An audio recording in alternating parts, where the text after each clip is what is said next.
Hey, what's going on, Apex fans, and welcome along to the GLL Masters Summer. My name is Onset, going to be talking you through all of the action today for the Americas, and not only me, we've got a new man in the house. It is, of course, the wonderful, beautiful Lola. Great to have you on the show, buddy. Looking forward to some awesome Apex action tonight.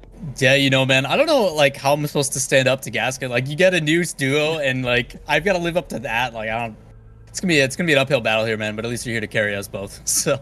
Look, he's a good-looking man, but you're a good-looking man yourself, so you've already managed to tick that box. Don't tell yourself short, man. Come on. That's all fine. But yeah, we're obviously going to be covering the Americas. The EMEA region earlier was a lot of fun to cover. Congratulations again, if you didn't catch it, to Nasky, Strafe, and Dell, who ended up top of the leaderboards and kind of set a bit of a precedent for us today. But we move into the Americas. We've watched some of the qualifiers coming into this, and there was some big teams that didn't quite make it through into that alpha lobby, which is a little bit of a surprise to some people, I would say. I mean, that's the exciting part about these matches. I mean, you're talking, we started with 320, down now to our final. So the best part about open qualifiers is there's always those underdog stories, always these kind of specific teams that you're like, who are you? And why are you so good? But that's what you want. You want these teams to have opportunities to kind of make a name for themselves, because that's how you continue to make the talent thrive. You always want to see these players come in and basically increase their value as a free agent, unless they can make it as a team. But a lot of these times, these guys get handpicked. They get pulled from the big guys, and they're just like, let's just keep cycling it. So I'm excited. I've got my eyes on a couple of these newer ones, but at the end of the day, you got to go with the favorites. So we'll see what happens. Yeah, of course. And I think it's always great as well. You know, this isn't just North America now, it's the Americas. So we get to see some of the South American talent coming through that we saw a little bit in the last Apex Legends Online tournament that we followed. So excited to see what those guys can do again. But if you're watching for the first time and you're kind of wondering how everything works, we'll show you exactly that. We'll show you the schedule for today to kick things off. And it's going to be a lot of action like we saw earlier. So you can see here, this is actually the tournament schedule for the Americas. All of the weeks of action that you can see. We got 4 weeks, I should say, excuse me, of league play before we get to week 5, which is our last chance day. And then on August 1st and August 2nd, we have our grand finals, which is where the big money will be paid out to those top teams. So a lot of Apex action coming your way. Yeah, a whole lot to go with, and it makes it really easy. Every Thursday, you can kind of just tune in, sit back, and relax, joined by a multitude of different talent, and kind of pick your favorites. But I love the fact that it is a series that is extending past multiple league days. The ability to follow a storyline and see, your favorite teams compete week in and week out. So even if they don't have the best results in one, there's ways to promote and move back and forth from week to week. So a lot of action here for Apex coming in the next couple of weeks, thanks to GLL and the guys for the Master Summer. And I think one thing that we get to see the opportunity of as well is some of the changes that we'll see in the compositions, etc., etc. We were talking about it earlier with all of the meta changes that have happened recently in Apex Legends. And of course, this is what everyone is playing for, right? There's a $100,000 prize pool in total. And if you're not familiar to Apex Legends and how you accrue points throughout the different games that we'll be going through, then you can see it there on the right-hand side of your screen. The point system for placement, you get 12 points if you take home first place, and that goes all the way down unless you end up in 16th to 20th. Well, unfortunately, you won't be taking any placement points, but 1 point per kill is something that really has been focused on recently as teams have been getting more and more aggressive, especially with the introduction of Kings Canyon coming back. But the important thing is double points also counts in the Alpha division. So you want to make sure that you're in that top lobby, because that is going to double your points and really put you in a great position moving forwards. Yeah, you start to see roughly halfway through the tournament that these teams really start to space themselves out, but there's always that comeback potential of the teams that promote back in. So a lot of the focus is going to be on kills and aggression. We've seen the meta and I guess the decision from EA themselves and tournament decisions to transition back into the kills. We don't want passiveness. We don't want camping. We don't want people sitting back and being, I guess, camping in bases until it comes down to those last moments where it's more of a, okay, we need to survive and get these extra couple of points. I mean, you're talking 1 kill is equivalent to placing in, what, the top 10, top 15? So that is a very big deal when you get a squad wipe. So again, it can swing very heavily in the favor and make up for those placement points if you just go all out, which is the best part when people are trying to make it up for at the very end, when everything is on the line and it's just like last rounds. People play really aggressive and it makes for some exciting matches.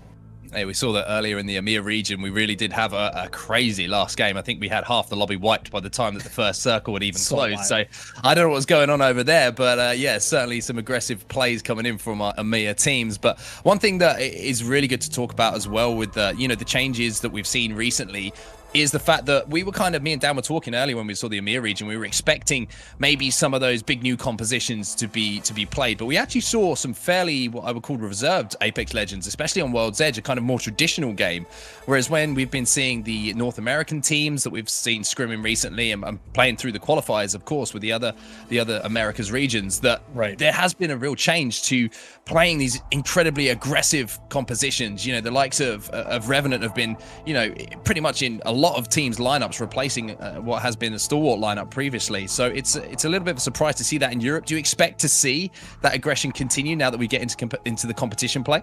I mean, my bias hopes so. I love the aggressive. I love the overwhelming. Part of the reasons why you enjoy teams like TSM so much is their coordination to come in with a cohesive unit and attack from all fronts and just overwhelm you. And the meta shifting like that has been kind of a BR standard nowadays, where rather than getting that peeker's advantage, people are playing aggressive and overwhelming with coordination, which is kind of leading to the advantage of this new meta that we're seeing in that aggressive playstyle. You do still see a lot of the passiveness, the tried and trues, the things that people like to rely on, especially with the beefy boys, the buff, the Gibraltars, the guys that can take damage. Yeah, the guys that are there to pack a punch, but also be able to sustain it for their team too. So a lot on the line, man. Well, let's have a look at today's schedule then. You can see all of the matches that we're going to have and when they're going to be kicking off. The first three will be on World's Edge, the stalwart competitive map. Before we move over to the revamped Kings Canyon that we saw a little bit of earlier and we've seen so far in the qualifiers. New POIs, new rotations for these teams to play, and it really is forcing a new play style as well, Lola. Yeah, and that's what you want to see, is you want to continue to see the meta adjust, and kind of the benefit to the guys have for this side of the event on the Americas is they got to see their competitors on the other side already play through it. They might be able to take tricks and trades and apply that to their own playstyle, but for the most part, the guys that have been doing this day in and day out, and the ones that we are more well-known and more familiar with, they're going to have a bold strategy. But that's the best part about these open qualifiers, man, is there's going to be some new strategies coming in. There's going to be some new kind of, I guess, focuses in the way that they approach this game, which might keep these guys on their toes. We want to see some mix-ups happen. Well, these are the teams who are going to have to stay on their toes. Like you mentioned, this is the Alpha Division. You can see everyone that's lined up in here, the big names that we expect to see. TSM just scraped through yesterday in the last position to get into this top lobbies. You have the likes of Sentinels, you have the likes of Shiny Muffins and Protect Full. You have Rogue in there who have been absolutely dominating recently. Solar Fide. Who are your pick of teams to watch here that you want to see pop off in these 6 games today? I mean, I've always been a big fan of Imperial, and I mean, even Aberlely's story coming in as literally a subscriber of Dub's channel, and that's how he got his first. I casted his very first tournament he ever played at a competitive scene. So Aberlely, I'm a huge fan of, just because I watched him literally 1v3 squads in his first tournament, and that's why he got picked up, and he's been dominant ever since. So even though they scrape by, like you said, TSM has definitely got a nod and always will with their history. Of course, Solar Fide in there as well. They've been the princess, never the prince, almost in certain situations. Not managed to quite get over the line and get that first place tournament finish, but they'll be looking to put that right as we come through the weeks in this tournament. But here is the Bravo division for the Americas. You can see it there, and again, just big names in here. We have one of the online tournament winners in Team Liquid in the Bravo division, and I think that's a testament here to how these meta changes and the changes to these legends have really shook things up a little bit in previous weeks. I mean, that's what it's all about, right? Anytime new patches and stuff come out, it's the teams that know how to adjust and make these changes as quickly as possible, and then everybody tries to play catch up. So again, these guys are going to try to find something to exploit, and they're going to abuse it as much as possible, whether a patch fixes it or if they find out it's just the current meta, and that happens in every esport. So I am looking forward to it and how competitive it has truly been over the past, of the course, maybe 3 months. I think we've really seen a big shift. So man, I'm looking forward to it. I want this action to get underway. We got 6 matches today, and I want to sink in my teeth. Yeah, same here. I want to just get into the games as soon as possible, and remind everyone who's watching for the first time that it will be the top 5 teams from the Bravo division who will go up to next Thursday into the Alpha division. So we have a kind of a promotion and relegation system, which, like we were talking about a little bit earlier on the European show and the EMEA show, excuse me, is the fact that we get that excitement at the bottom of the tables as well. We're always looking at the top of these tables in tournament play, and we're always thinking who's going to be the champion, who's going to be the winner, who's performing the best. But it's also about staying in that top lobby, because you're doubling your points, Lola. Yeah, it's a big deal. I mean, you're talking double points. I mean, every kill meaning so much more. And that transition, especially when these guys start to get into week 2, week 3, and they've been in there getting the double points, that gap will really spread quickly, and it's going to be hard to play catch up. So, I mean, you're talking only a couple weeks in, and even though every single week matters, we're already going to know the guys that are kind of coming down to the wire that it's going to be dependent on, unless you get one of these heroic runs that we've seen in the past where they come out of nowhere and they just dominate. So, playing consistent week in and week out is a big incentive here. And the teams that are in the alpha lobby as well, obviously looking down at the Bravo division there, and we saw that, there's a few big names in there, like I mentioned, the likes of Team Liquid, etc.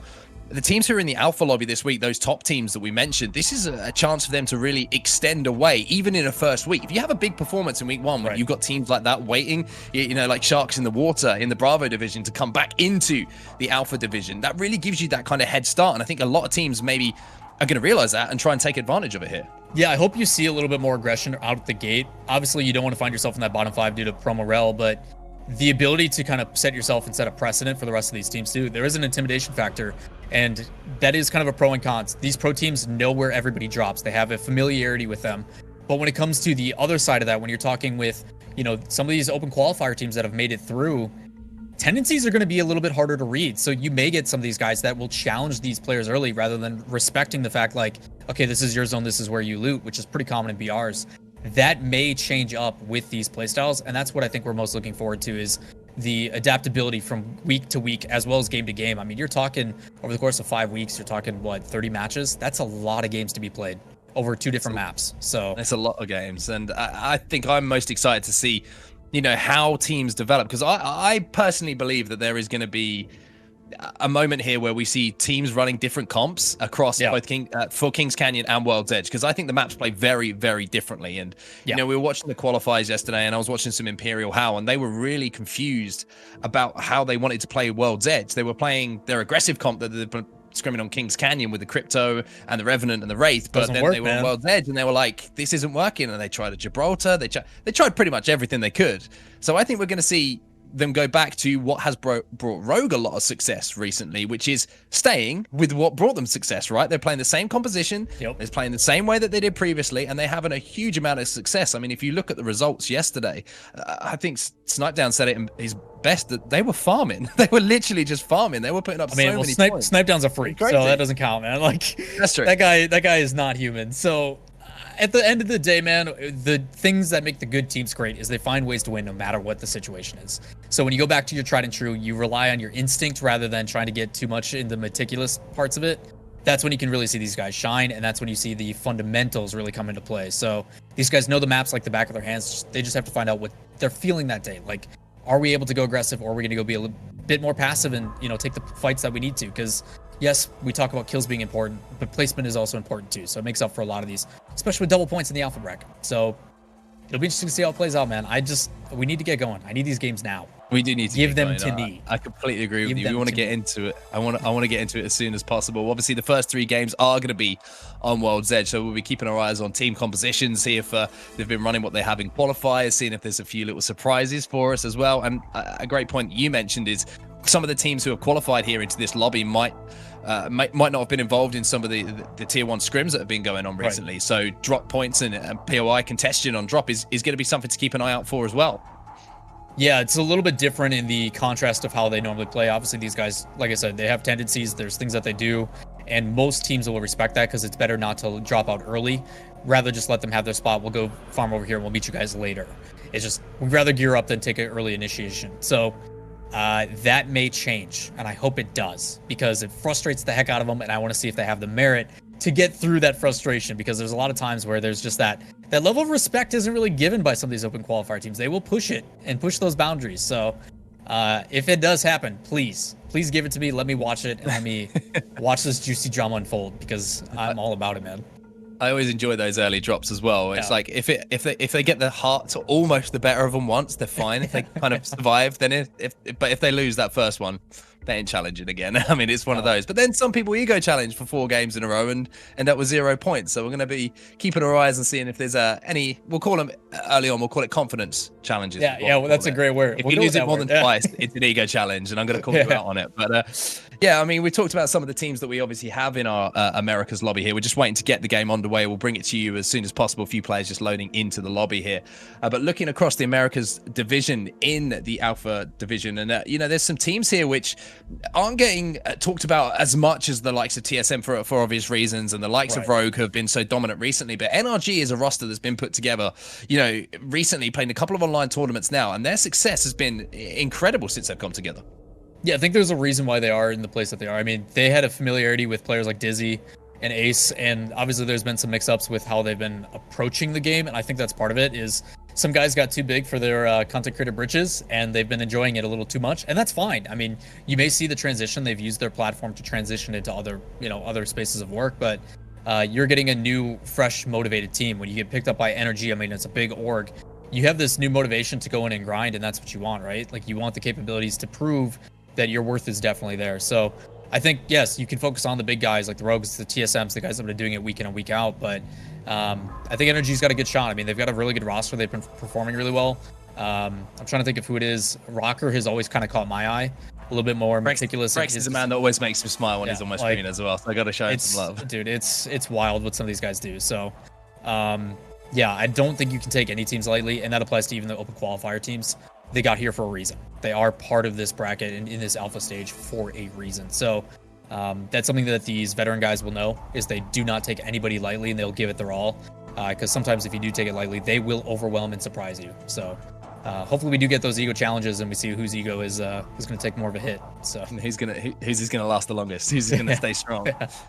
Some of the teams we should mention as well that, you know, some people might not be as familiar with, and to be honest with you, some teams coming out of the Americas that I'm not as familiar with as well. You have the likes of Bazookas, who we did see in the last online tournament. You have the likes of Capital Esports again, who we saw in the last online tournament. Didn't have the greatest of performances, but for teams like that, Lawler, when you come in against this high level competition, you learn so much so quickly. Right. So it wouldn't be any kind of surprise to see them improve so much, even from that one tournament that they've competed in against these top teams already. Yeah, it's not even the fact that it's just like the one time and the experience that they're getting. It's more so trying to make sure those adjustments happen. Every single game, you're going to see them improve because they are getting that experience. They're being like, oh, these tendencies are for these reasons. That's why we lost these fights.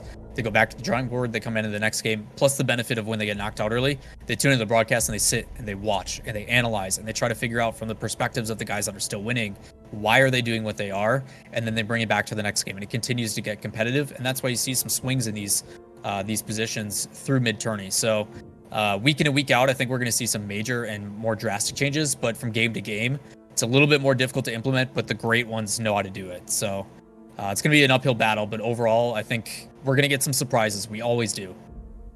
Until we're obviously talking a lot about past performance a lot here, but we should talk about future competition at the moment and those meta changes for some of the people who, you know, might be tuning into competitive Apex, you know, haven't watched for a few weeks and aren't aware of the patch that happened and everything that's changes. We're going to see some Revenant is all I'm going to say. We're going to be seeing some Revenant, and that totem ultimate is really becoming, you know, the tool of the trade for some of the most aggressive teams. The fact that you don't have that range on it now, the fact that, you know, you have that death protection, and essentially right now you're getting almost a free push on a team who's holding the position. It's devastating, and I think it's becoming a staple, especially on Kings Canyon, where you have that slightly smaller map and you have more teams that you can try and push and take advantage of the fact that you get that free push from the Revenant ult. Yeah, I mean, information is king. The ability to get a free push and basically check, and some people are even baiting that. They're going in with one and then overwhelming with others where they don't even have it. Like, they're trying to use it as a misdirection as a play because everybody focuses on it right away. So there is some unique ways to utilize it, and you're starting to see it. Obviously, we talked about the more beefy characters and the typical shields from Gibraltar and the standard things that you see in the meta, but I'm glad things are being pushed, and that's credit to EA. They recognize that there's things that they can do to make some of these other characters more playable, and we're getting exactly that, because Revenant was dismissed immediately once it came out in the competitive scene. They're like, it's not worth it. It's not purposeful, but I still think his like little scuttle walk when he's really fast is probably the silliest thing. I think it's ridiculous seeing that, but I love it. It's the way that he comes into a building. And we had a wonderful Revenant cam earlier. Shout out to our observer team this morning. It technically was yesterday for me, so that's fine. I've crossed midnight over here. You're crushing it, man. I don't know how you're making it back. So we'll see. We're not even in game one yet. But we had the Revenant cam. I want to see that again today, where we had one player ratting out. It was just a Revenant, just third person, just popped up for absolutely no reason. So hopefully we can keep that as something that we keep consistent throughout the weeks. But I'm just looking at the Bravo lobby as well. Just some of the big names that are in here. Aim Assist we've seen in the finals. We've seen the likes of Team Liquid, who's like I mentioned, Firo are in there as well. Yeet Squad are in there. So many talented teams that are in that Bravo lobby that are just going to be, you know, desperate to make it out into Alpha. purely because if they don't do it this week, we talked about the point differential between the Alpha division and the Bravo division. If you don't make it out this week and you kind of take your foot off the gas a little bit, and you've really not only kind of ruined the fact that you're not going to be up there when it comes to, you know, competing in those positions for that grand final, but your practice schedule is going to be really hurt because they're going to be playing so many games after these next few weeks. You want to be playing against the best in the world. You want to be playing against the top teams and really pushing yourself to get better week on week. Yeah, I think it's a little bit more difficult too because you're having to make those adjustments based upon what squad you're playing with. But I do feel we're going to see some pretty big gaps. There's based upon looking at the teams in the ones that are signed up in each division. I think you can kind of notice the ones that are going to be kind of towards that tail end on both sides. But that Bravo division is brutal. I mean, there's a lot of really good teams in there that you're talking about that, quite frankly, I expected to see in the Alpha division. So initial placements, I think, are pretty chaotic, if I'm being honest. But they should balance each other out roughly towards the tail end of either today or the beginning of the week 2 matches. So I expect some spreads to happen. But overall, man, I don't think there's any clear favorites right now. I think it's going to come down to just how people are feeling on the day. Yeah, which I think it's a great point. Anybody's game. Anybody's game. I think it's a great point that you make there. Is I don't think there is a clear favorite at the moment. In my opinion, I think Rogue are probably the clear favorite for the Alpha division. And speaking of which, we'll quickly just remind you while we're waiting to get into this game of the Alpha division and what teams are in there. Rogue have been so incredibly consistent ever since this patch has come out, and in my opinion, the team that's adapted most to it, which the surprising thing for me is they're the ones who haven't changed their composition. Do you think that says something about other teams maybe looking for something that just isn't there? I think some teams just are a little bit more experimental. I think Rogue likes to tried and true. They go with what's working. And at this point, they haven't had to change it. I mean, it's proven point with the way that they're consistent. They're just keep doing what they're doing. If it's not broke, don't fix it. I'm sure they're aware of the changes that are happening. But if they've developed ways to counter that, then you know, what's the point? So maybe not necessarily. It might be, like you said, it might be telling of what's going on with some of these teams and the way that they approach the game. That may just be overlooking or kind of trying to dig more than what's actually available. But I do enjoy that Rogue is able to continue to be consistent and have the performances that they are, despite not mixing it up as much as some of the others. So I think that's a lesson that a lot of people can take just in general. You know, if you have something that's working really well, it's good to be mindful of some of these different meta changes and these different picks. And you can use those as kind of like a pocket pick where it's like, you know what, we're good with what we're doing, but we can use this as a worst case scenario if things start to get out of hand. So I'm sure they've prepared it in scrims and everything else because that's what scrims are for, is to try out these new metas. And then on the other side of that, we have TSM, who have been obviously completely renovating their play style. You know, they were the shining beacon of rotate early, get center zone, set up, and play from there. But now they're playing this super aggressive composition of Crypto, Wraith, and Revenant. Albraleli on the Revenant, obviously Imperial How on the Wraith. I don't think it's not a surprise to say that. Right? Yeah. And Rep on the Crypto. But the way that they're executing some of these pushes, when they manage to time everything correctly, and this is a big thing, I think, that has been, you know, a sticking point maybe for TSM in this composition, is the fact that everything needs to be right for this to work, right? Everything needs to be timed perfectly. But when you hit that Crypto EMP, you drop those shields, you go in with death protection, and you're portaling close as well, so you get a second. But exactly, you're dead. Is essentially what we're saying. Yeah, like, it's such a difficult thing to try and stop. And I respect it. Their skill ceiling is so very high, and that's part of the reason why they were so dominant. Is it felt like in their old meta and their old rotation of what they were doing, it was so instinctual. Like they didn't even have to think about when to push or when to go.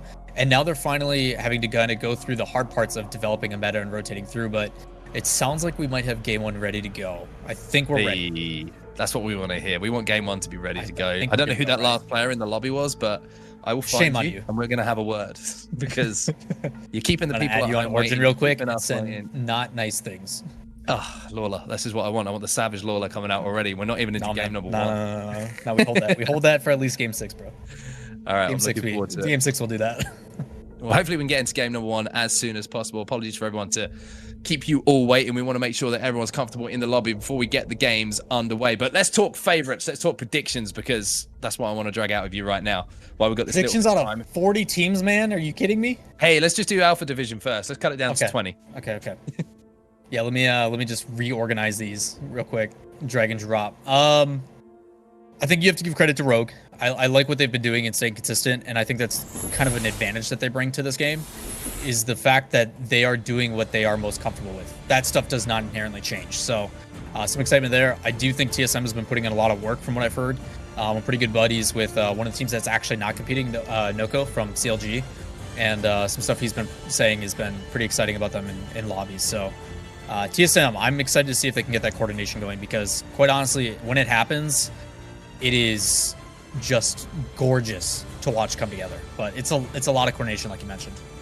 Well, here we go then, ladies and gentlemen. It is time for game number 1 to get underway. You can see it on your screens, and we are going to start here with TSM. And just looking across here, and Narabaleli seems to be in the lobby, so we'll have to wonder where he is. We'll make up some rumors and some theories about where he is at the moment, but just a two-man team here for TSM. Maybe they're just taking this lobby a little bit lightly. You know, I talked about coordination and teamwork, and I feel like step 1 is making sure your entire team is a full roster. So, not the best foot to start out on, but confidence, I guess, maybe. They're just like, we're so good, we don't even need a third player. Who knows, man? I respect it. I respect it. Not a good start, man. Not a good start. I mean, it's a bit rough, isn't it? There's no other way to talk about it. Well, let's talk about Anime Girls Uwu, which is something I never thought I would say on broadcast, Lawler, but here we are in 2020. It's a weird year, and it's just got even weirder. They are currently set up around the train area. They're just going to be looting up at the moment, and we're going to jump on board with HRN here, as they're going to be potentially contesting around the train here. So an early opportunity here for some congestion on one of these early drop spots, this POI.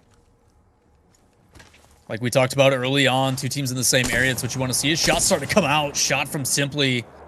They will land with that longbow, getting blessed with a gold one right at the beginning. So I can understand the aggression. Teammates trying to have some high ground, trying to check multiple angles, seeing if there's anybody there. Nothing too crazy here. But a knock could apply some pressure as we go back to Team Uwu. It's probably what I'm going to say shortly, and it's going to make it even worse. Yeah, I just never thought I'd say Uwu on broadcast, you know, but again, like in a serious moment either. Imagine like they win the match and you're like, Timu, like just I don't know, man. Uwu is something that I don't want to make a habit of, I think is what I'm going to say, and that's probably part of me does, man, for entertainment possibilities, like why not? This is true. Well, we get an opportunity to look at the first circle here. You can see pretty central to sort of the northern area around Fragment East, looks like where this could potentially be finishing. So teams are going to have to keep their eyes on it, keep an eye out if there's any Pathfinders running as well, to see if we can see that beacon and see a little bit more information on where that second circle is going to be moving. But a little bit of fighting going down here around Drill Site as well. And I think that's actually going to be Enemy Girls. I can't say it. I'm going to rename them. Let's go with AGU. Anime Girls Uwu. Okay, AGU. Right now. AGU. Okay. Do you know what? I'm giving up. No, AGU. AGU. You know what? I hope they die I'm first. So down, man. I'm so down. It's AGU it is, man. They've been deemed that because anything else is going to be impossible.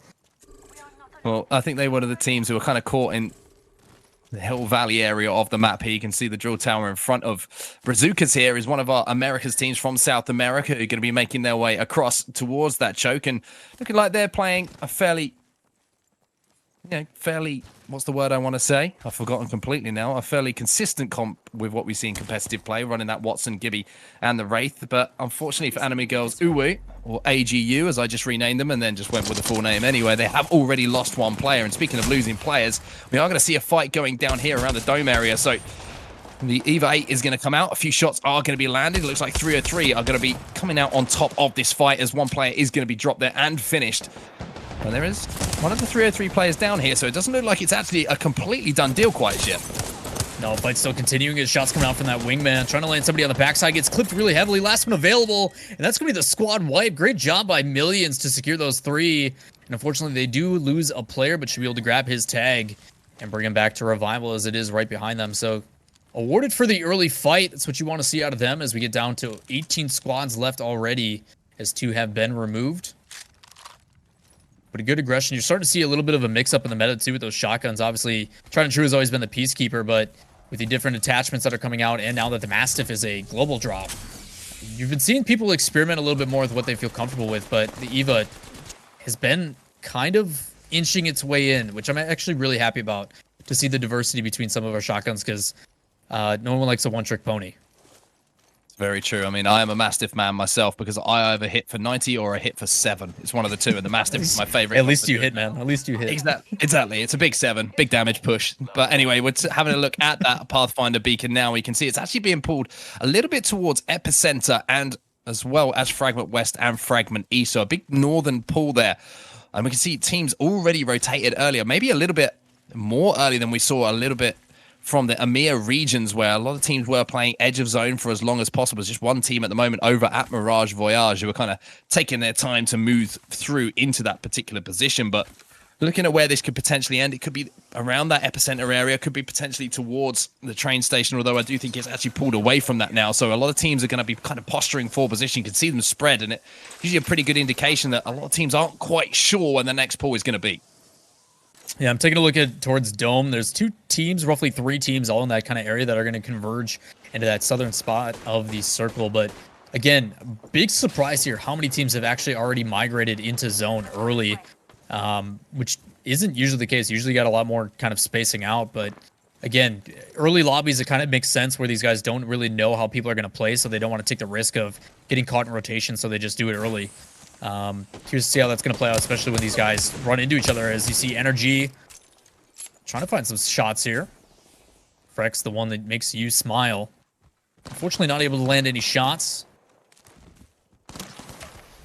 Let's jump back over to Rocker, rotating kind of wide, just setting up a barrier. Just trying to find an angle. Drops a couple shots with a G7. Again, nothing landing, just trying to poking, but they might get flanked here. Flying Saucer coming up from behind. Got the Peacekeeper here, or the Spitfire here on Taken. Checking his angles. But being passive, not really forcing anything. These guys just trying to get some initial damage before they commit. This team's going to be trying to just hold them out at the moment. You can see the boys are the team that are kind of in front of the tunnel around that truck area and just trying to force them out, just make them move in. They're the team who have to make that move, so they can take their time waiting here. But looking across here at Flying Saucers, and you know, they're playing edge. You can tell that by the fact that they're playing that Gibby. They're late rotating in, and they're taking their time to loot up as well. You're looking across the armors here. You've got the gold armor on Teen, you've got Saucer with the blue, and then you've got, of course, Denial with the purple on the Gibby, with the extra HP on that arm shield. What a shot. Beautiful shot there with the wingman to break the armor. Doesn't manage to get the finish, though, and this battle's taking a little bit longer than maybe they would have wanted. The longer this battle goes on, the more opportunities there are for that third party to come in. But the Spitfire, the Chopper, is dropping some shields, and that's big damage coming in. Great play by Taken, but you're taking a look at Saucer, and you can kind of tell this is the more standard meta that I'm talking about. A little bit later rotation, plenty of defense, and when they need to get out, you've got someone like Wraith to drop that portal and swing out. There was 3 teams roughly all in this area, and it looks like another one's going to be joining. As you see a flank come in, it's going to be Hacklow dropping down one, trying to trade. Spreads some damage, gets him to back off a little bit, but being pushed from 2 different sides. Fantastic angles being taken by this aggressing team, and they're going to get the wipe in the secure. Well played by the team, and Energy is still alive in here. That third team I talked about being involved, so again, need to be careful as there's one on top of the hill. They just got their other team, so now the last 2 remaining. But only 1 squad gone after all of that. When you talked about that initiation with that wingman hit, but the meta shift, you're talking about the difference of having someone like Caustic that's able to fend it off. As another shot breaking out here with Team Superior. And you already see the Revenant coming in handy. Yeah, the good thing about the Revenant as well is it does give you the opportunity. There's a safe, like almost free push, and they know that there's a team below them now, and this is just a case of clearing out this building, securing it, and you know, putting pressure. And even if you're forcing a team out and to burn resources, it's a useful thing to use that Revenant ult to do. If you know that the team below you has got an armor advantage, for example, if you've got a little bit of a poke on them, you can use that Revenant ult to just push down and just burn their shield cells. You can burn those batteries before you go back up top, and next time you engage, you know that you're going to have those advantages. So kind of, as I say, more uses to the Revenant ult than I think has been given a lot of credit so far in the Apex Legends competitive scene. But HRN here up on the top of the building in the middle of Fragment East. I know a lot of people who watch TSM VODs, TSM streams will be very, very familiar with this area, know every single nook and cranny. At the moment, they're looking pretty comfortable. As I say, good armor on them as well. As we go over to Max Dog now, are holding down this building. They've got the Caustic as well as the Revenant, so a very defensive-minded Legend on their composition, as well as that Revenant to give them that aggressive push if they need it. Yeah, Caustic both using offensive and defensively with that ultimate. A lot of people using it as smokescreen just to block LOS altogether. They're able to push in. You mentioned being able to utilize Revenant's ultimate to kind of check, and then after everything wears out, you see where they're using it right on that southeast end of that circle. We talked about teams pushing it early, trying to get to position as quickly as possible, but using it to actually get in there and try to find some information. That's what this is all about. especially in these early circles with so many teams left available. You need to double check every corner. Otherwise, you're going to initiate, and then you get these sustained fights, and you end up seeing people get dropped. So, good plays here from Max Dog. See if they can keep it up as they secure that southeast end. On board with Team Superior now, who's set up on this ridge. Such a powerful position to hold down here. This ridge just overlooking the entirety of Fragment East as well as Epicenter. You have great high ground advantage. The only issue for them, don't have a Watson at the moment, so they're going to have to keep their eyes peeled and their communication clear and concise should they be watching all of those angles. As I say, don't have those Watson fences to show presence there and hold down that particular area. But one team who's rotating nice and late here is going to be Rogue, and it looks like Sweet here is actually going to have to hit that Q as they hit the balloon just to make sure that he doesn't take as much damage as possible, because with so many teams still alive in this tight area, we're actually going to see a lot of eyes on those balloons and those different ways to rotate across the map, and it's easy to get melted off if you're only going up in a straight line. Jumping on board with New Brainers. Looks like they've spotted somebody in this building with the crypto. Armor just immediately removed from Hackalo. This was the player in the team that was on that south end that ended up pushing into Energy after that fight broke down, but all bunkered up and ready to go, just trying to hold this position, cover all their angles. Still plenty of time here in round 3 for the ring and the circle to close in, just trying to spot somebody out. Nobody there. Looks like New Trainers has got them surrounded. We'll see what Crypto finds.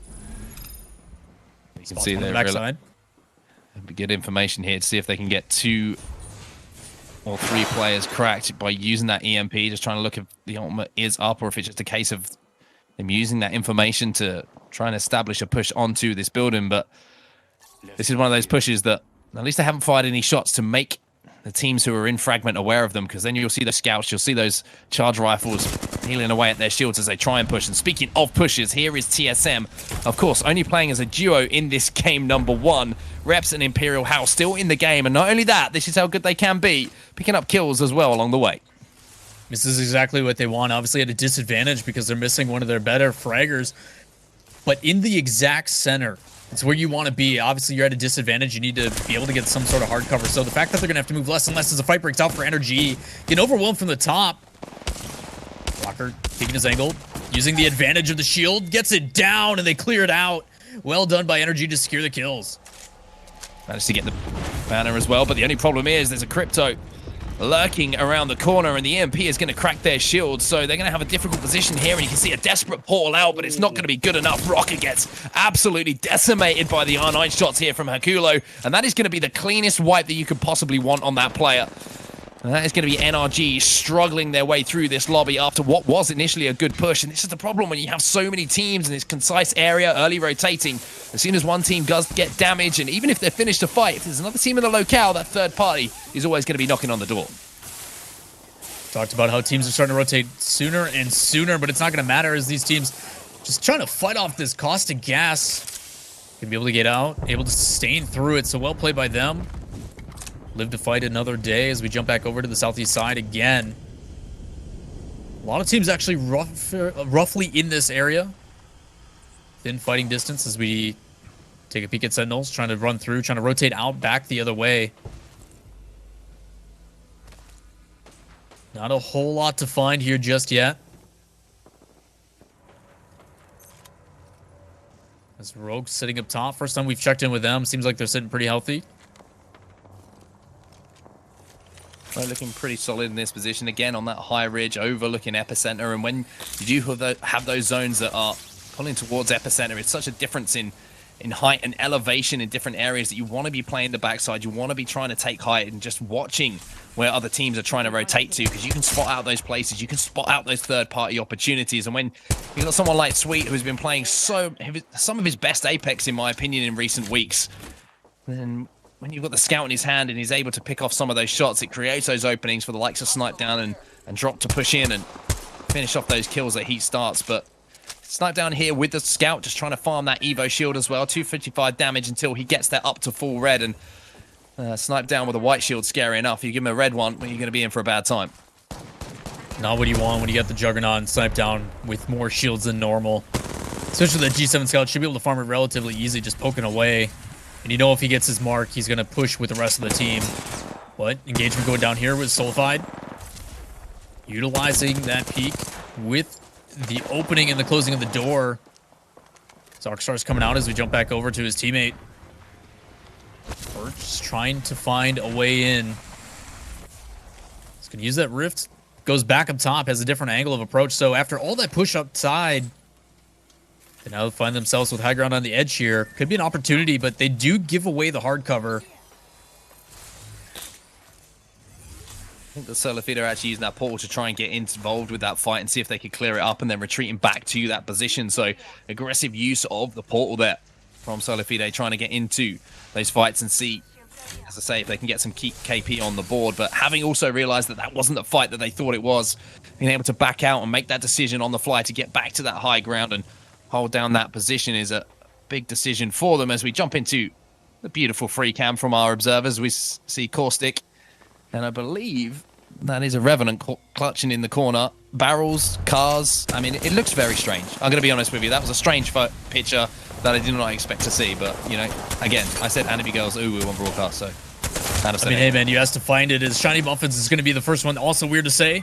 Trying to get the flank. Has one on the backside and just can't clutch it. Just barely missed out. But that's not it. Another team getting involved. Solifida here up on top. Trying to get those wingman shots. Lands one, lands two, lands three. Drops another one.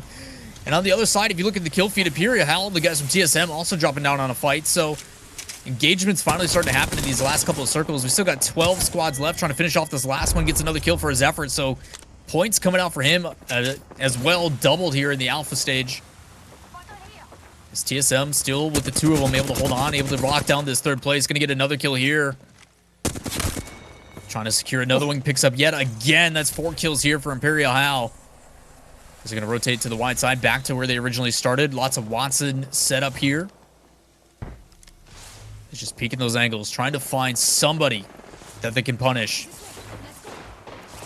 Although the TSM are obviously, excuse me, sorry about that to cut you off, but you know, they are playing this 2-man. The fact that Reps is back on the Watson is a talking point in itself. The fact that he wasn't playing on the Watson here on World's Edge and now has moved back over to that. Maybe that's a sign that TSM on World's Edge are going back to that tried and tested method. I mean, we talked about it a lot with what's been successful for Rogue. If it's not broken, why fix it? So go back to the things you're familiar with, especially the early rounds. Get that comfort going and then start to transition into things that you've been working on or been testing in scrims. But we're coming down to our final teams. We're going to see some pretty aggressive pushes here in just under 50 seconds. Possibly a little bit earlier as people want to rotate, usually a little bit earlier, but it seems like things have been decided. As Newbrenner's still involved, taking full advantage of that crypto advance. Up top, gets a lot of information for it, so knowing exactly where one of the teams are. They do have circle here. And a pretty cozy home. One home that isn't looking too cozy right now is just behind this bin as we see the scout shots coming in and dropping down the crypto player, but a quick Gibby bubble is going to be able to get them that revive. The only problem is you've got a rogue running at you, and they are dominating away here, just landing beautiful shots, just some hip-fired scout shots to really get the damage done. A great push there from Rogue. They're going to get the clean wipe. They're going to get KP on the board. And they're also going to be able to get sniped down back into this game. So great stuff there from Rogue once again. Now they can loot up.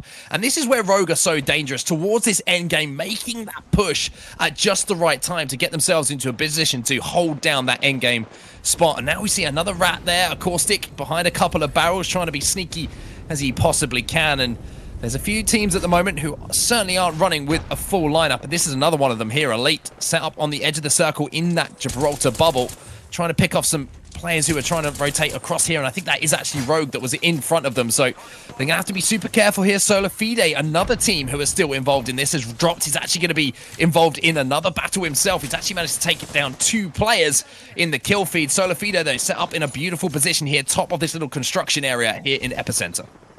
Now, for those that are just joining us or kind of just tuning in, top right of your screen has the team tracker with individual dots next to showing how many players are left alive on each team. So the only 3 squads left with full rosters, MVP, Rogue, and Solifide. TSM technically doesn't count because they only came in with 2 at the beginning. So again, a lot of full and healthy squads coming down towards the wire here. As Rogue just raining hell from up top. Shots coming down, has that Peacekeeper. Looks like they're going to back off, use advantage of that Watson ultimate. Just wait for it to pass. And now we're going to see potentially them making that push. I'm not sure if they're aware that that player might have rotated away or if he is still just hiding under one of those boxes. Rogue making sure he checks every single corner and then retreats once again using that grapple. And you have to be a little bit more aware of when you're using that grapple, if you're using a defensive capacity or an offensive capacity, of course, since those well-documented changes to the Pathfinder.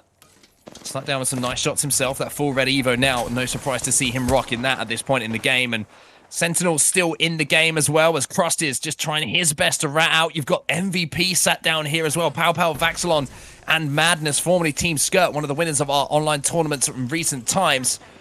So we're kind of posturing at the moment. 6 squads remaining, but only 5 seconds until that ring's about to close.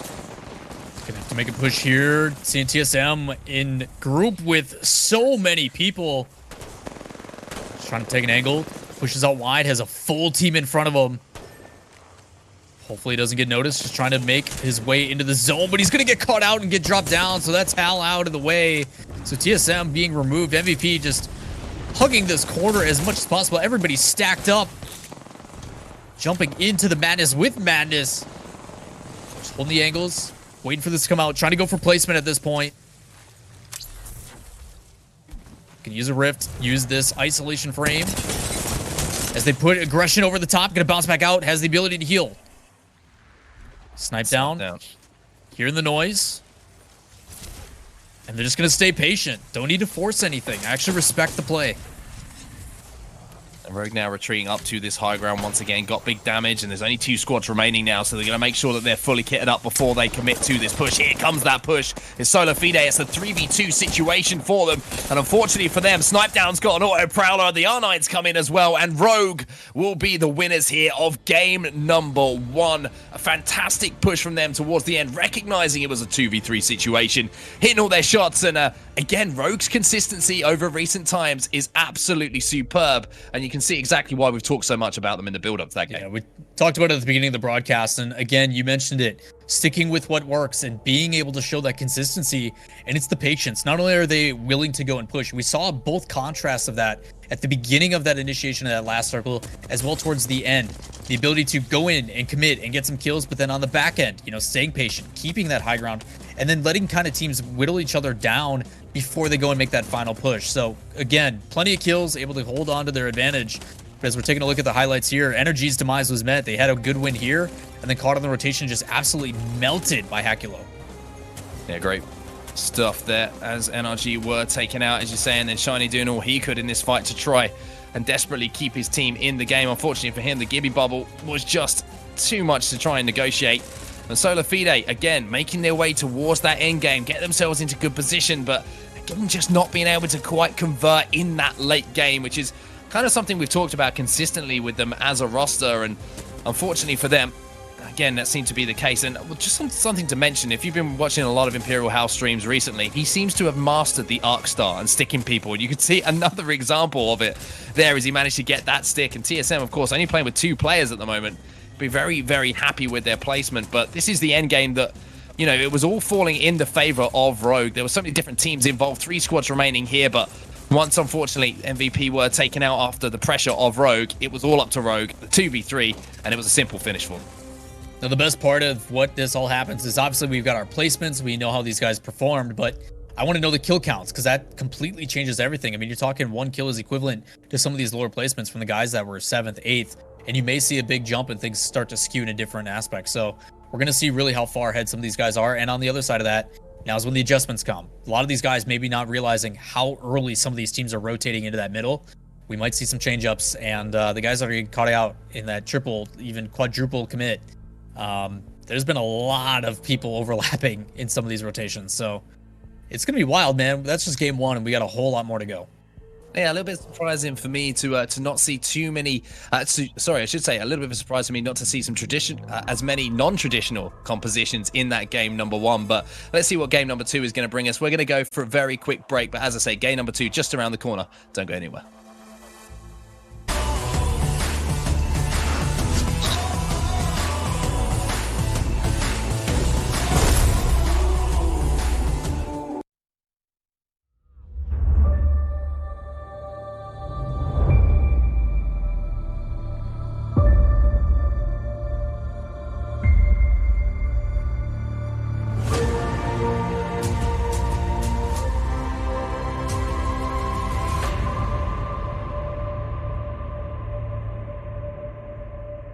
Welcome back, everybody, to the GLL Masters Summer for Apex Legends.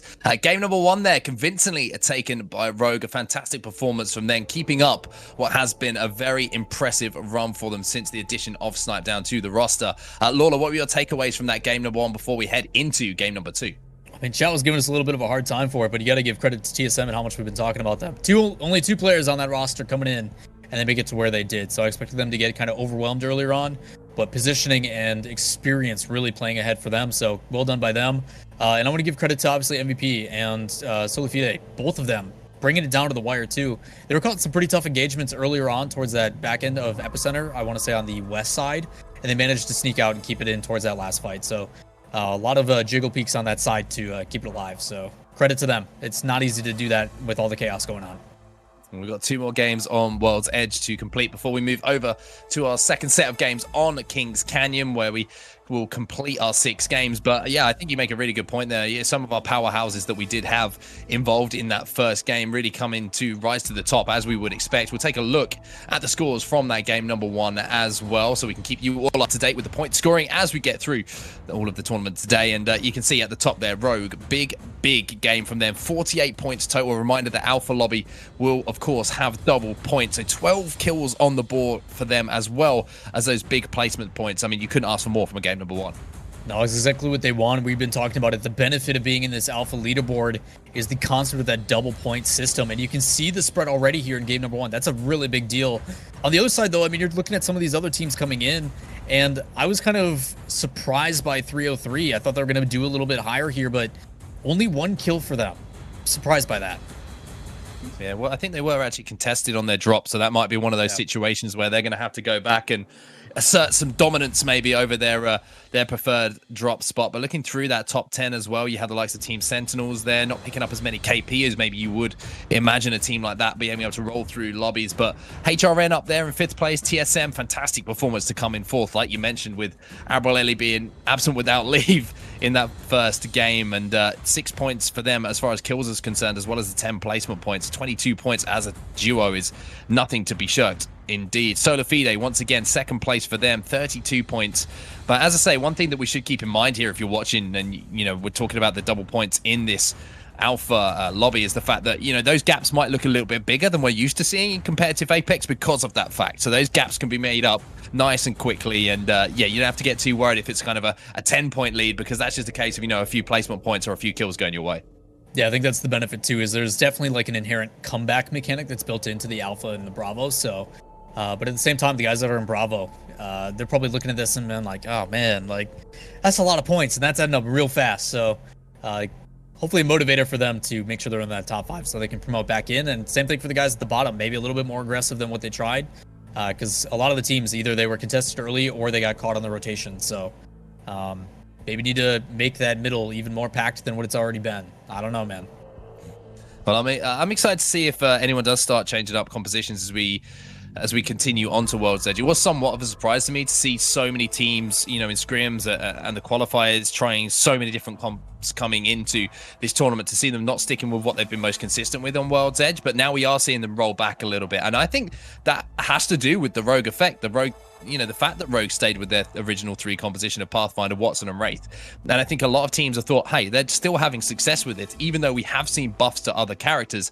Is it still the fact that that combination of Legends is giving us that, you know, that consistency, which is what everyone strives for in Apex? And I think that a lot of teams are kind of looking at that now as the example and thinking, hey, there was a reason that we were one of the best in the world, and it's because of the fact that we were running this and we were super comfortable with it. Right.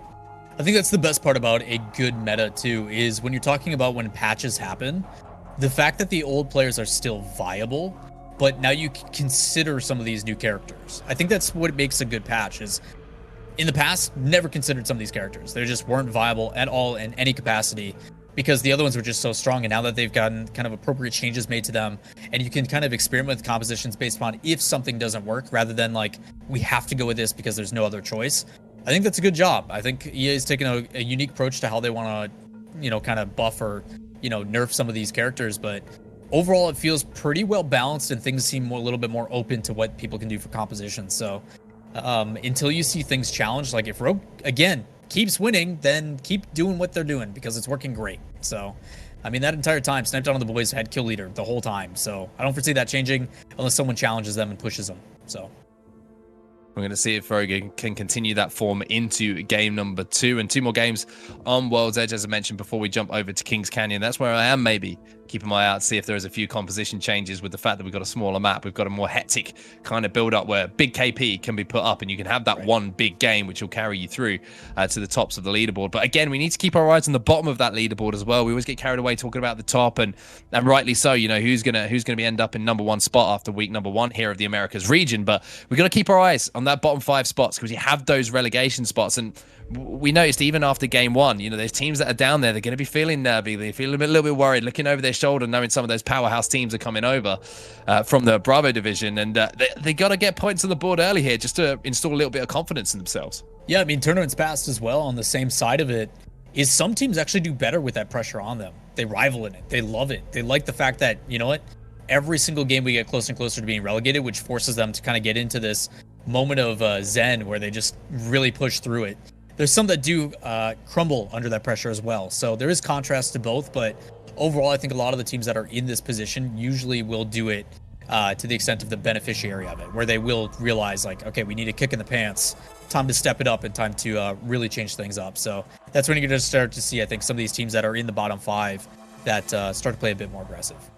Of course, you can have those composition changes now as well to suit that play style. You know, you can play that Revenant, you can play that Crypto as a duo to have those big games, but it is a little bit risky because you don't have that defensive, you know, capability to drop back that you do with the Watson. And again, in the end game, Watson again just showing how valuable they are she is to hold down that spacing and get those fences up as we saw in that last game. But I want to know where Albrelelli is. I think, can we put out beacon? Is anyone in the chat? I don't have the chat open right now, but if anyone does DMs real quick, everybody tweet at him, do whatever you got to do. I want to know. I want to know where that man is. I'm sure that Hal would love to know where he is as well, and I'm sure the reps would love to know where he is, unless they do know where he is, of course. You know, we've got to give him the benefit of the doubt here, right? You know, we got to give him the benefit of the doubt. He might be doing something that we don't know. But match number 2 is live, as you can see in the background here. Our second game, excuse me, on the map's World's Edge. And we're going to start off, quite rightly so, with Rogue, who won our game number 1, as they're going to head over to Mirage Voyage, their familiar drop spot. And it wouldn't be surprising after that game number 1 to see that they're not contested. And if they are, God bless the team who does try and land on them. Yeah, at this point, I think they're just going to be able to assert dominance. The interesting thing for me is, yes, they like this spot, but where are they going to rotate to afterwards? And an early down here from Rocker, he's going to get picked back up. Curious what happened there. We have an engagement here. It's going to be Nathan who's actually going to hit that Q and get out of dodge pretty quickly. And it does look at the moment like there is going to be some testing going on around Skyhook as well. And it's the L-Star battles, which is something you don't expect to say very often. But look at those shots coming in from one of the elite players. And now you're going to see Frex trying to get in a position to get this revive off. And it looks like Rocker managed to get out of dodge there, and the Gibraltar bubble will come down just to give him a little bit more time to try and retreat. But Rocker looks like he's got his foot on the gas here, and he's going to be trying to push forward and maybe finish off some of these kills. But there's a player actually sneaked under the stairs, I believe, that was shooting down on them, or he might have been up on the top of the stairs. I don't know how lucky Rocker can get going up one roof and then going into another one. He's able to find blue shields, so he's ready to go back into the fight, but it looks like they're going to back on off. It looks like they had an early start. That could have been when the aggression comes in, but again, a lot of respect being given. I mean, you're looking at Elite BR right now sitting in 8th place, and just like that, they're out. I think NRG do not want people dropping on Skyhook. They do not want them dropping anywhere near where they want to loot up and wasting their time on the rotation, although they are playing that Gibraltar, of course, so they're quite happy to play Edge. Having a look at the Pathfinder beacon as well, so we have the opportunity to see that second circle, and it looks like it might be ending just north of Lava City. You can see the ping coming in here from drops, thinking that is going to be the ending that ends just outside of the dome area, just the south side of the train tracks. But obviously we've seen some pretty funky pulls from those circles recently, so we'll keep our eyes out on where that one does go. But good morning, Albrelelli. Good to see you in the lobby. We don't know what happened in that game number 1. He might not have been able to get into lobby. We're not 100% sure, so apologies if you guys at home do know. But I'm going to presume that the alarm didn't go off, you know. But he's here now. He's on that. He's got an Evo shield. He's good to go. He's on that onset sleep schedule, man. No, it's 8 non-existent. p.m. Eastern, waking up, getting ready to play some games, man. Oh, man. Well, it's good to see him joining us. He's got that Evo shield, so we'll see what his impact will have Obviously, we talked about last game how top 4 is still pretty commendable, but seeing if they can make it more. And you touched on it. A lot of these players, especially the veteran guys, and for those of the casuals that don't know, a lot of these circles are very familiar to the end. They have kind of a perception of this is roughly where it's going to end, and they mark it almost immediately after seeing it. So the benefit to something like a Pathfinder that'll tell you where that next circle is gives you a pretty good understanding of, from that point, I mean, you're talking only a couple minutes in, we know exactly how we need to rotate. So going to be interesting to see how it evolves here as 303 in another early fight.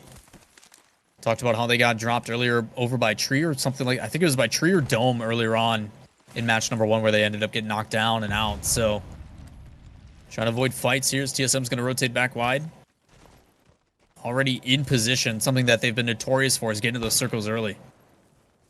Now you can see a 303. They might be running into TSM pretty soon, who have a similar rotation path, I believe, to where they want to go. You can see it. They're almost shadowing them at the moment. And Abralelli back on the Pathfinder, one of the best Pathfinders, of course, in Apex Legends. It's not even fair, man. It really isn't. He's pretty good. It's all I'm going to say, especially when he manages to get into the game. And, of course, you've got reps back on the Watson, which is... Yeah, for people who've been watching, like I mentioned earlier, TSM returning to what has been effective to them. And the Spitfire here from range is doing more damage than I've ever seen a Spitfire do. And TSM managed to get that rotation and take that damage, but most importantly, they've managed to get in front of 303 Esports, which is huge for them because that means one of those prime positions that they're going to want to try and take hold of, some of that real estate as that circle is going to be closing, is going to be belonging to TSM and not them. Yeah, wonderful commitment from TSM here. Obviously, the capability to get that rotation early, but Gibraltar coming out does knock one, so they have a little bit of information on the inside of that dome, but again, just gonna have to take a wide rotation as Max Dog would jump on board with. A couple wingman shots trying to get one up top. He does crack one for 85, but a bunch of utility is gonna stop this push. Kraken's gonna have to back up down, pop that shield battery. It looks like an engagement, trying to get out, so trying to regroup here for Max Dog. Mastiff comes out, drops one. Can he get a second? Trying to find that last peak. Can use that extra life, but able to get right back in. Just trying to close it out and get these kills. Team Superior doing pretty well here. Not losing anybody just yet. Dog, last one, trying to use the cost trap. Gets dropped to one. Couple of shields popped. But the constant aggression from both sides and plenty of utility, something we didn't get to see too often in our earlier fights in match 1, where a lot of these fights, when they did get engaged, people were missing other than Rogue. I mean, you talked about the Arcstar capacity from Rogue's players and how they just always seem to land, but a lot of difficulty here. The Sentinels get involved as well. Talked about their frag potential. As a free kill on the Gibraltar is going to get picked up. Going to be some KP going into the hands here of Sentinels, and maybe not the performance they would have wanted in game 1. They want to win every game, of course, but 8th place finish, not the worst to speak of, but they set themselves such high standards, and now they're going to be able to take control of this most westerly, building inside of Lava City. So they're set up in a pretty nice position, and TSM are going to be joining them inside Lava City as well. And it looks like they want to take the roof here of the building, which is actually just to the north of them. So you're going to potential here of Sentinels and TSM running into each other and having a little bit of a scrap here, as they're both taking control of this potential area. But TSM now actually just spotting out a Wraith who's trying to portal in, and the team who is behind him. Looks like Hao is trying to decide if he wants to move down into that position and try and challenge that fight, but it looks like they're going to hold out Solar Fide here, but they are managing to pick up some burns here, and here comes the aggressive portal in from Imperial Hao, trying to see if he can finish off some of these players here on Solar Fide. 91 on the Nox player, can't quite get the finish. You can throw this Thermite in to try and finish that one out, and there is the finish there from Albolelli, using that Prowler to make sure that they get that KP on the board. You just see the know-how of how to coordinate through this. Doesn't push into the building and cut off his angle. Still stays outside and uses that advantage. And then also with the ability to take that portal back up top, so being attacked from every single angle, doesn't have to commit, still able to apply plenty of damage. Just the know-how and the advantage of having that third player is really applying. And all of this because of that early push over 301. They were bullied out, took a ton of damage. It's still able to go the other way, and it looks like they're stockpiling for the winter. Yeah, welcome to Xanax's shop. If I've got plenty of stock what are you buying? What do you want? What do you need? What do you mean? This isn't like the early lockdown period where everyone was going crazy for toilet paper. There's plenty of med kits. There's plenty of shield cells around here. If you're a Sentinels fan, you're going to be pretty good. So they're all set up here. They're set up for success, and they're in there for the long haul. Looking across the map now, you can see some teams rotating in pretty late there on edge of circle from the north side of the map through Geyser. But most of the teams already rotated into Lava City. No surprise to see that with the type of teams that we do have in this lobby. Just the solo team actually out towards the west of the map as well, who are going to be rotating in pretty late. And as we jump on board with the boys, this is the thing about Lava City, and when these circles pull towards it, you have those big, tall buildings with multiple floors. So teams have the option to take one of those floors, and they've got multiple teams will be inside these buildings and sharing these buildings, which makes those rotations out of the buildings when we do see that circle pull away eventually all the more difficult and all the more carnage filled. Yeah, that's why you see the benefits of teams like Watson and Caustic now coming into play more and more. The ability to kind of spread out and not commit as heavily. But again, you don't want to spread too thin because all it takes is a quick push and they get overwhelmed. The big difficulty that the boys are going to have is their armor obviously blues across the board, but many of these other teams in the area, including TSM, completely up. Team we haven't seen in a while, though, is AGU. Set it right this time. For the sake of both of us, we're going to continue that trend, I hope. E-boy Ronnie as well. Dude, you can't escape it, man. You can't escape it. I absolutely, I don't know if I love it or hate it, but whatever it is, it's in. I'm sure he's got a TikTok that you can check out and see. Exactly. I'm sure. Jeez, I'm just going to go down a dark place here, but we'll pull it back. And this is, I believe, one of the only teams who are still on the western side of the map, this side of Harvester. So they're just trying to clear out their backside as well. It looks like they might be on the hunt here for one more team potentially, and just want to make sure that their rotation is safe from the backside and that they're going to have the ring at their back when they move in. And it looks like there might have been some shots going down, and they are aware that there might be a team here, but it's actually one team here in Sorting Factory, and they have most of the World's Edge map to themselves over here, so they're not going to have too many problems. It's no brainer who's going to be making that late rotation in. One team who has made a rotation in, though, however, is Rogue, and they're in a great position here as far as that potential end circle is concerned. The only problem for them possibly is the fact that you have those teams with those pathfinders surrounding this dome, which means that they could zip up to the top of these big shells and rain some shots down on top of them. So Rogue just trying desperately not to show too much presence at the moment and just play this one as slowly as possible.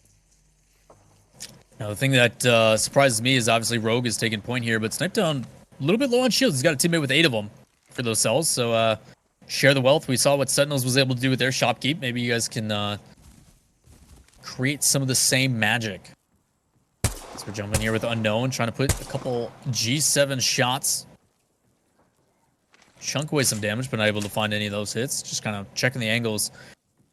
This next circle is going to be the big one. A lot of the teams that were coming from the north-hand side over by Sorting Factory are going to kind of jump into each other here in just a bit.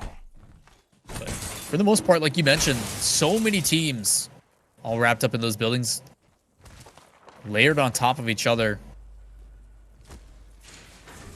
Not a whole lot. Unknown just kind of rotating around, man, as we jump outside of TSM. Yeah, going to be difficult for those teams to rotate in from the north side of the map with so many teams set up here, looking to peek over those buildings, peeking out our windows with scouts like we're seeing here on Alberelli. That map drop's going to be going down as well. Wouldn't be surprised to see Imperial Hal try and use a portal if he's got that ability up to drop down for that and try and pick up whatever that map drop might put into their arsenal. It looks like actually at the moment they're just trying to bait it, and maybe it's a case of they don't know if there is actually a player who's going to be portaling for that, or if they're trying to bait it for some KP themselves. There's a Wraith on squad still remaining here. 2 minutes left on this third circle to close. And TSM really are set up for success here. Looking at Albrelelli, he's managed to fully farm that Evo up to full red, so he's got lots of HP to play with. You've got Reps who's managed to get the purple armor as well. TSM Imperial Hal, of course, with the gold as well. And the only thing that might be a problem, as it always is for TSM, is in these positions, is when the fight starts, does Hal have enough light ammo? It's usually all it comes down, because you know he's going to go through all of it at least twice. His shots coming out actually landed a bunch of damage on Albert. Gonna have to back off and heal back up. They've got a team to their north, another one to their west, and then another one to the southeast, so plenty of teams all on top of each other. And benefits of high ground is you can see everything, but at the same time, everybody knows exactly where you are, so Need to be a little bit careful as we're starting jumping in with the crypto, trying to find some information for his team. Spots one. I think that's actually gets knocked down, so that's the solo caustic, I think. So that's going to be a pretty comfortable push if they do want to make that decision to do so. We're moving back over to AGU, which is almost more difficult to say than Enemy Girls Uwu. And you know what? I'm sticking with it. I'm going with the full name. I'm going forever now. I have committed to it. This is what's happening. So I just picture you like putting the tips of your fingers together every time you say the name. I don't know what's happening anymore, but yeah, they're gonna be. I think they did it for us, man. They gave us a major talking point. Like, it gives us something to talk about. You're right. You're completely right. We haven't even begun to break down E-Boy Ronnie, man. Like, I mean, we've got a lot of games ahead of us. Second half of the games, man. That's when we can jump in. This is only 2 games down. Well, they're going to be trying to rotate through the tunnel here to the vault. The only problem is that's an uphill fight and a very difficult one to try and take, as we see no-brainers now. They're going to be in a battle around the top of Sorting Factory. Of course, the gas has gone out. So that team's obviously on the retreat there, trying to back away. The Gibby bubbles up as well to try and stop them, but back over to Lava City. And this is where the action really is about to start pushing up. You got High Shiny Muffins Pro, Protectful jumping in. It's usually BTJ that they've played with recently, but Protectful in to that slot here for the GLL Masters Summer. And with 35 seconds left, you can see there's going to be a lot of teams rotating in late from the edge of that circle, and it's going to be up to these teams here to try and poke out, or maybe just move up on some of these positions that they've been looking at for a little bit of time. As we see the shots coming in from the R99 to take down that Watson ultimate, that means they're going to be susceptible to grenades that are going to be flown into the bottom of that building just to their north. As we see NRG once again, there's a knock going on, but they do manage to get the res, but they're in a little bit between a rock and a hard place here, as we see them having to drop down low. Yeah, gonna be difficult on the edge of that circle. There's another team just to their south end, so because they haven't had the time to heal up, they're probably gonna want to pop back up. It's 303. We jump on board, taking a bunch of shots, trying to drop down some ammo with that Spitfire. Does connect with a couple, but in a difficult position. Has pressure now here on top. Pretty good spot on the bottom side, but gonna have to move out as we jump back with energy. They ended up pushing to the south end, now stuck in between two. Need to be careful. It's just no time to breathe as wingman shots coming out from Teen. Gets a drop from it. Wicked accuracy for him, but the Gibraltar bubble can make them a little bit hesitant to push, see if they can pick anybody off, just holding the ground, as they too are gonna have to rotate here to the east just a little bit. And they decide to go top side, so taking the high ground, probably a better advantage, but going to be running into all their teams. So again, every single team having to watch multiple angles. I want to see that ultimate accelerant being popped here by Teen, having used that portal to try and get aggressive on that third party to pick up those KP. Now he's going to have to use it to formulate a rotation for his squad. And Rogue here, I think they're just about maybe inside that circle. They're going to be desperately checking the overhead map to see if they are. And you can see the zip line has been set up as well. So they're going to be trying to clear out the north side of the map to make sure that they can get up into that position, hoping that all these teams end up fighting each other and knocking, and they're making their lives a little bit easier. Because see the zipline, as I say, set up to the top of Dome. That looks like the play for them, as there is a team actually under the tracks here that once again, Flying Saucers are in position to put some pressure onto. The flatline shots are pretty good as well as the wingman ones, but unfortunately they can't get any knocks. But 14 squads remaining as Fury picks up one hit on Wolf in the kill feed. And the Devotion once again showing its power on the map.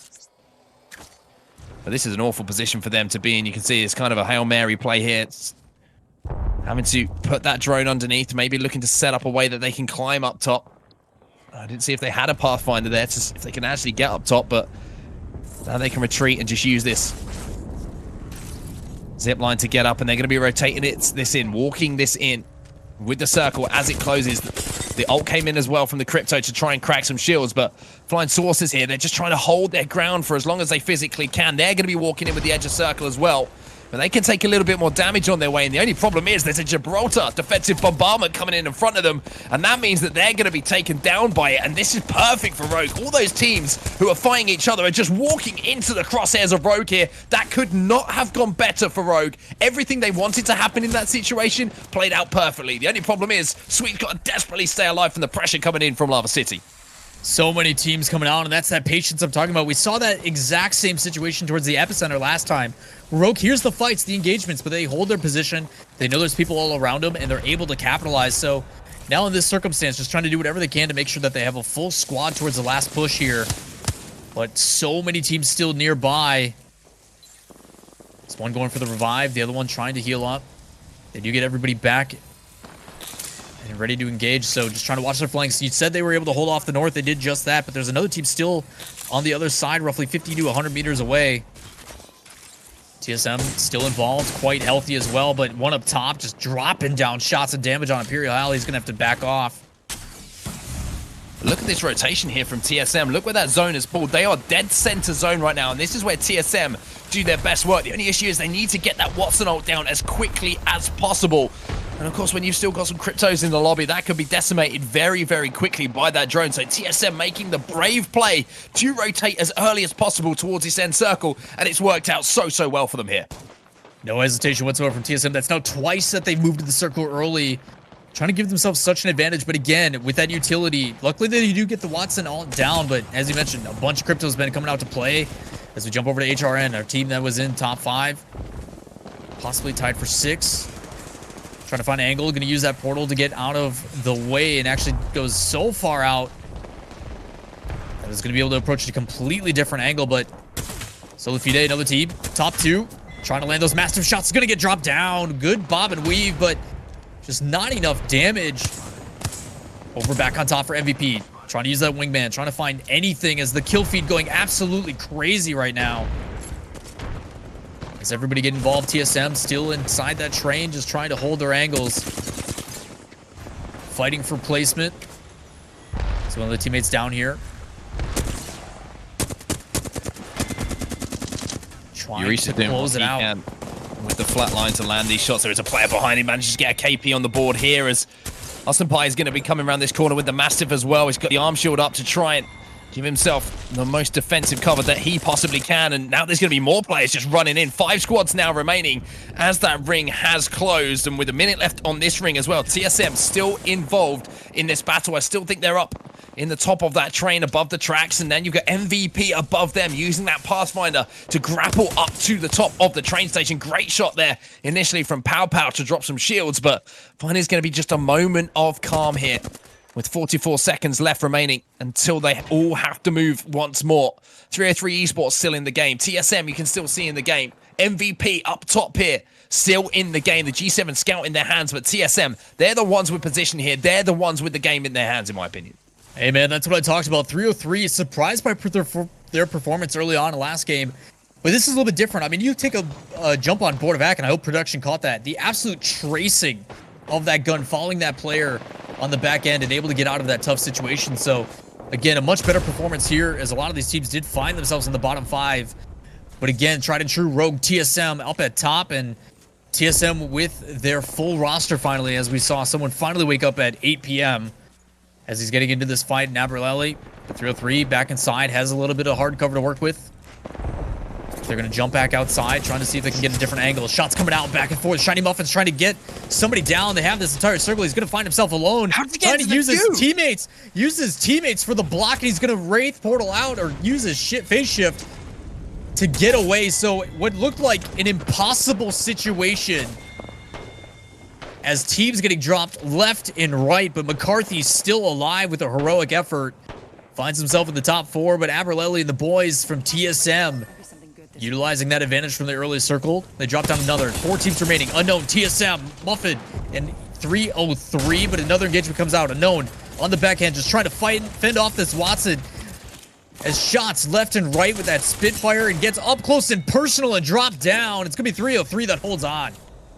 Just about hold on by the skin of their teeth there. They're going to be able to get those armor swaps off. You can see TSM were hunting and they managed to pick up a few kills along the way as well. 2 squads remaining. It's now 303 Esports and TSM who will go down in this final battle. 2 gold armors, I believe, were on 303. Looking across here, you've got the red Evo on ALGS. You've got the gold on Imperial How, and you can see him here desperately moving in to try and get some light ammo as well and get a little bit of extra gear to work with towards these last moments. Excel's being popped here. We can see both sides of the fight here. 303 Esports are on your right-hand side of your screen inside the train station, but they've only got that one choke that they can push out of with the ring. So TSM are setting up themselves a crossfire here. You can see Imperial How getting into the position behind the rock. As soon as those shots come down from above, from the likes of ALGS, you can see just pre-aiming this door, that this should be TSM's game to win. Only a matter of time, and it depends on how they want to play this, whether they have the ability to use ult accelerants or a way to get a different position, because like you said, they are completely surrounded. High angle left and right, so that crossfire is going to land all those shots. Maybe something else that they can do. And I actually like this idea from the Gibraltar, throwing the ultimate in the corner, trying to get it into that spread. I don't know if there's a Watson ultimate up or not, but it doesn't matter. Shots coming down and a bubble coming out. Might be able to sustain it and actually apply some pressure. So great usage of the utility here. As he does spot one down, ALGS is going to get popped pretty heavily. Does get a lot of efforts. Imperial How coming here, using the rest of that light ammo. Is going to pop some damage down, gets lit for plenty. And with that last shot of the Mastiff, we see TSM with their full squad back on top. So TSM do manage to take home game number 2 there. The old school comp is back and is working for the Team Solo Mid boys. Congratulations to Imperial How, ALGS, and Reps, and a perfect setup there. I mean, you had to fill for 303. They had no way out of that particular situation that they found themselves in, but perfect execution once again from TSM, and just showing being comfortable with those legends that they're playing is something that is so vital for them. You could see in that position, you know, everyone knew what they had to do in that situation. The Watson ult going down to prevent the Gibraltar ultimate from doing too much damage. It not only, you know, protected Reps, who was up on top of those train tacks, but also stopped Imperial How from taking damage. And then you had ALGS using, of course, the grappling abilities to get up to that high ground and hold it down with the Pathfinder. So TSM just looked so much more confident here on World's Edge with that original comp.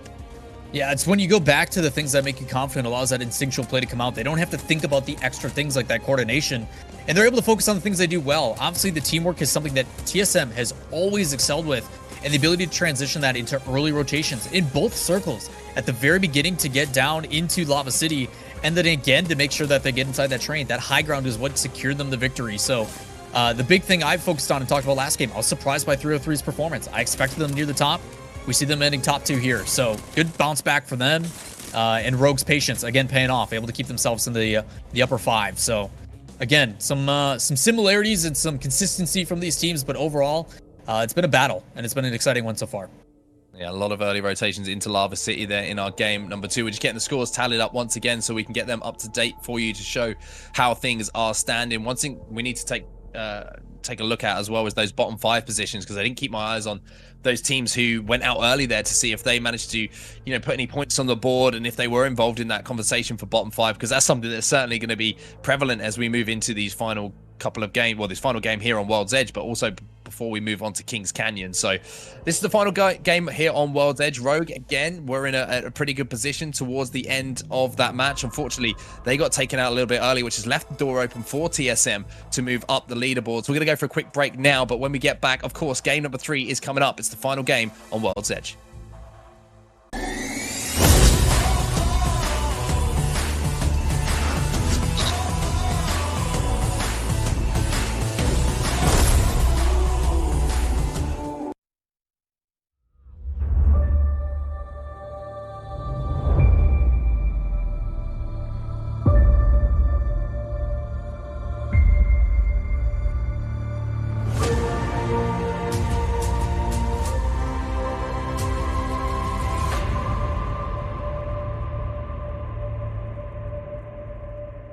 Hey friends, welcome back to the GLL Masters Summer, and of course, game number 2 is done and dusted, and we've only got one more game on World's Edge before we move over to Kings Canyon. And it was, of course, TSM with a fantastic performance in our game number 2, which surely has propelled them up the leaderboard. Impressive stuff from TSM there, Adam. Yeah, now that they've got their full roster, looking like old TSM, and it's been a while since we've actually been able to say that. You talk about, and we discussed very early on in this tournament, just haven't been really able to do things but Now with the meta shifts going back to their tried and true and feeling a little bit more comfortable, you can see exactly where they're placing here on the scoreboard as TSM bumping back up. Well, hopefully we can, or maybe it's one of those mystical scoreboards. There it is. Finally, we get to see it. TSM top of course, match number 2. 48 points, 12 kills to their name as well. So a big performance from them. Rogue actually fell down in 10th place there, so not a lot of points on the board for them to pick up from that second game there on World's Edge. But Unknown in second place. 303 Esports obviously took home second place placing in that game, but a lot of KP going down to Unknown there as they picked up 13 kills in that lobby. A huge performance from them. Still able to secure second place. As we take a look at the leaderboards, you can kind of see the difference in how much these matches are going to matter every single time. I mean, looking at the difference, TSM obviously consistently top 4 both times, this time getting the victory, and it puts them back on top. Rogue, I mean, it shows how cutthroat it is, but the big one I'm paying attention to again, 303. Really rough performance in game 1, able to bounce all the way to top 5. And unfortunately, our favorite named team, Anime Girls Uwu, finding themselves in 18th.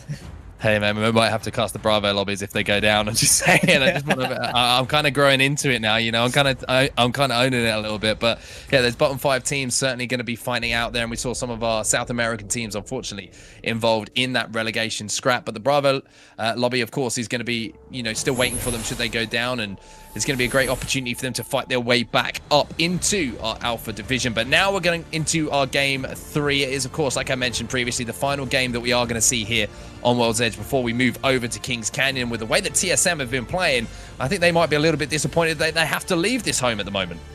Honestly, man, pretty good performances. You know, I was a little worried with that 2-man roster at the very beginning due to whatever the reason is. I'll have to tweet at them or something and see what the heck was going on to get some information. But yeah, it's glad to see that they're able to kind of come back. A lot of difficulties with the teams is, I know as someone who used to compete, it's a very frustrating feeling when you know you're better than what you're performing, but you just can't put those results on the board when it matters most. So for them to go back to the things that they're comfortable with, I think it really pays dividends in the aspect of, you know what, why stress over the stuff and try to force things to happen when we know this works for us? So early engagement here between the boys and another team.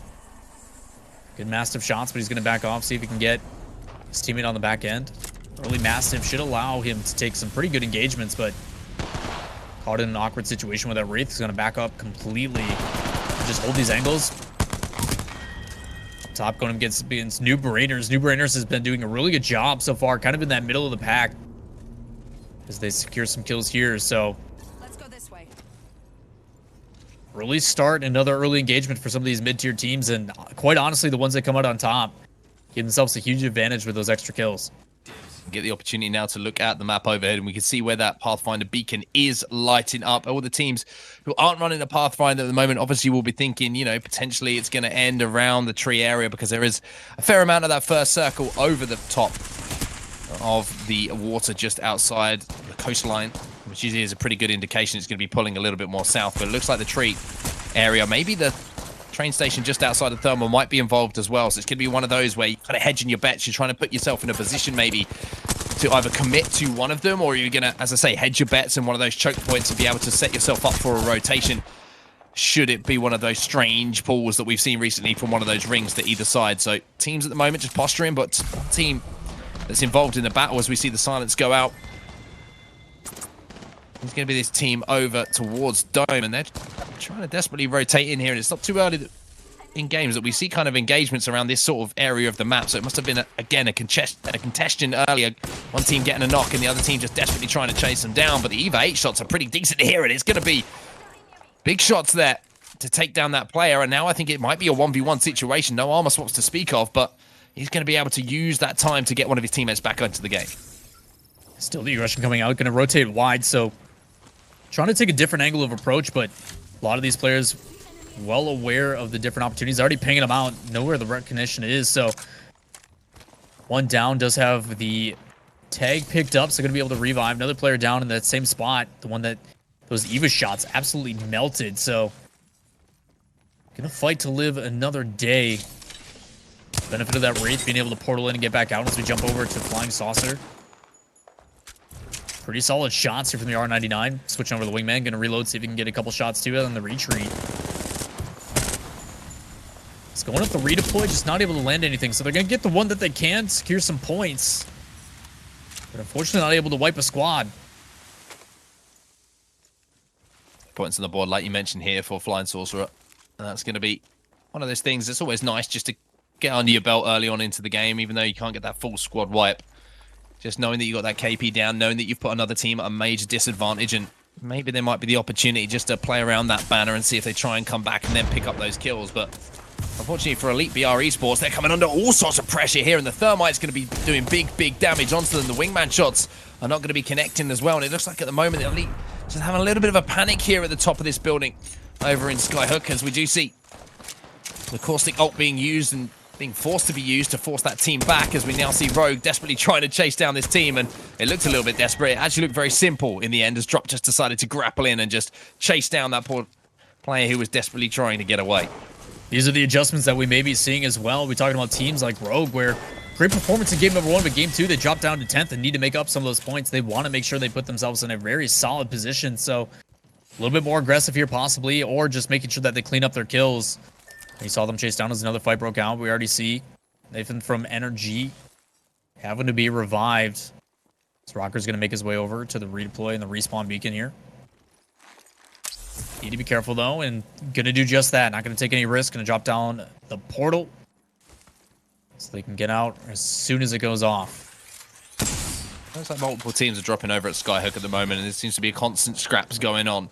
And now we see, of course, TSM with that early rotation to the truck just to the south of Tree, and this gives them opportunity to rotate either way should they see that ring pull where they need to. Obviously, they have that Pathfinder beacon as well, so they're going to have the information of that second circle around the tree. And for TSM right now, this is going to be them for the next few minutes. They don't have to do too much. It's all about just poking out, trying to do some damage, trying to hurt those resources and the inventory of those teams who are trying to push in, and just looking across the armor as well. I'm not sure if that is an Evo. I don't think it is an Evo on Reps. It's actually going to be just that white shield, as you can see. And that's in his hands. But 2 blues and a white, not the best of armor, but as we know, TSM so used to playing with not the best armor on the map. When they get this early position, it really doesn't impact them too much. No, they rely on their mechanics and their ability to shoot and land shots, so they use their positioning advantage and they drop teams and then go take theirs. So big push here from Anime Girls. Ooh. I was going to say full name, please. Yeah. Full name required on this one, but taking full advantage of the Revenant ultimate. Going to apply some early pressure. They recognize they're on top as Shade jumps up here, seems to get some pressure as well. Going to flank and get one down. Good bob and weave here from the Revenant. And that's the frustrating thing of the ultimate, is they feel like they've won the engagement, but because they got something for it, they can now go re-aggress and really take advantage. Fortunately, E-Boy Ronnie here on the inside needs to jump back out. Shade just trying to do whatever he can to secure this building. A missed opportunity is what it feels like. They did get some knocked up top, but not able to finish it off. Just pushing up the stairs. Plenty of arc stars coming down. Teams both engaged here. Just trying to find that member.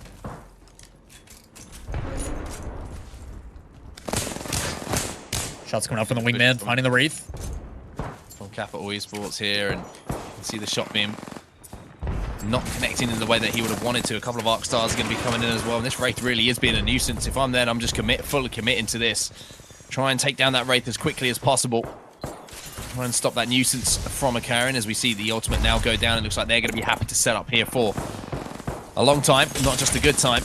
But the shots from the Eva 8 are pretty good as well, and Team Superior now have all got into position to potentially challenge this, and I just wonder if both teams are going to just back down from this situation here and just be happy to hold the real estate that they've managed to get. Well, this is the difficult part too, is the other team does have high ground and knows exactly where they need to peak.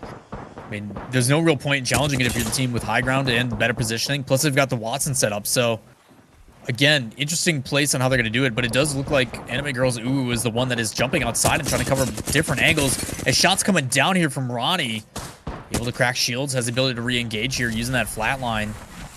Starting to become a favorite amongst the players with the damage buff that happened a couple patches ago. Just clearing out the caustic traps, taking their time, and these are the scary things about these fights is, yes, they do have circle and they are in a good position with TSM just over to the east, but these sustained fights and a lot of noise being made, very susceptible to third parties. And when they've only got the 2 players as well, it means that teams are going to be aware of that. They're going to be tracking it in the kill feed. So if they do see those names pop up and they do damage, they know that they've got that advantage. The good thing here for Anime Girls, ooh, is the fact that they do have that caustic still alive. So pushing them is going to be a little bit more difficult as a 2-man than it would be if that one of those players wasn't a caustic. But Solafide, another team who maybe didn't have the best of games in that last game, something that we're not used to seeing from them. They're usually so consistent across a tournament and across the day of action. And they've managed to make their way inside of Tree as well, so they've got themselves a little bit of real estate to work from as a little base of operations. As Clarify here, as you're going to be watching that door, and you can see it's already set up, and a lot of teams at the moment seem to have made their way into Tree. If we can pull up the map overhead at some point, it'd be good to see how many teams are currently rotating in. Fantastic stuff there from the observers. And you can see a lot of teams already inside that second circle. And it looks like most teams have already worked out it is pulling towards Tree. Even if they don't have that Pathfinder, of course, they will have the information from seeing all of the other teams running that Pathfinder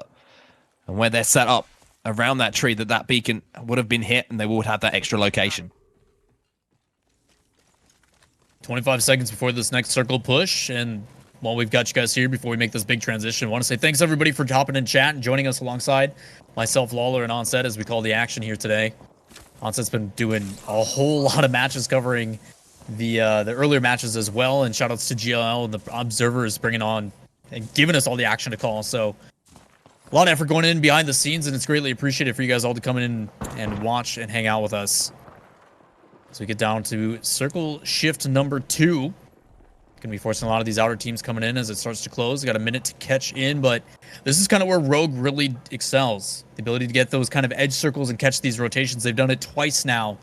Curious to see if they do it again, but this battle, just people waiting for their opportune moment. So we jump over to New Brainer.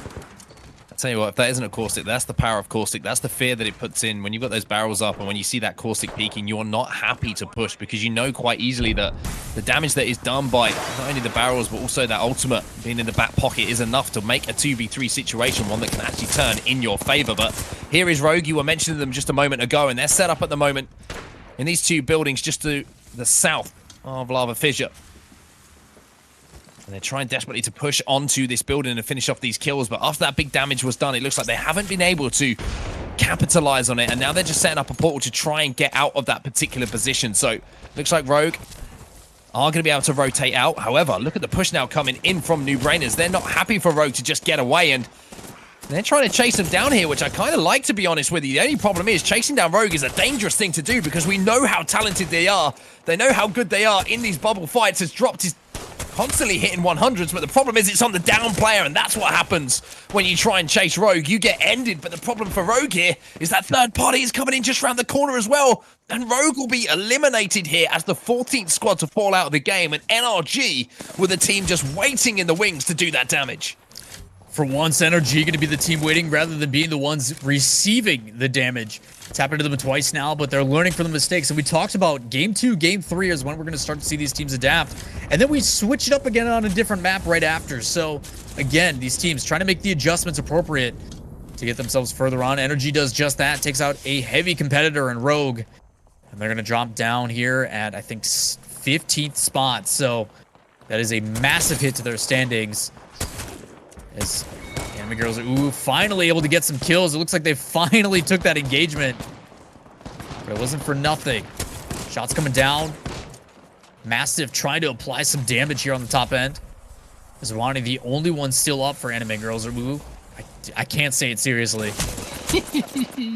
No, I don't think anyone can, to be honest with you. Try, if you're watching right now, try and say it out loud 3 times in a row. And if it doesn't put a smile in your face, then I don't know what to tell you. But NRG is still very much in this game and just wondering what happened to E-Boy Ronnie. Well, he ran into TSM Imperial How, who managed to get that finish on him. So that's going to be another KP going into the hands of TSM as we jump over to 303 Esports, who of course managed to get that second place placement, in our previous game here on World's Edge. And they're playing Edge of Circle once again, like we know they like to, with that Gibraltar.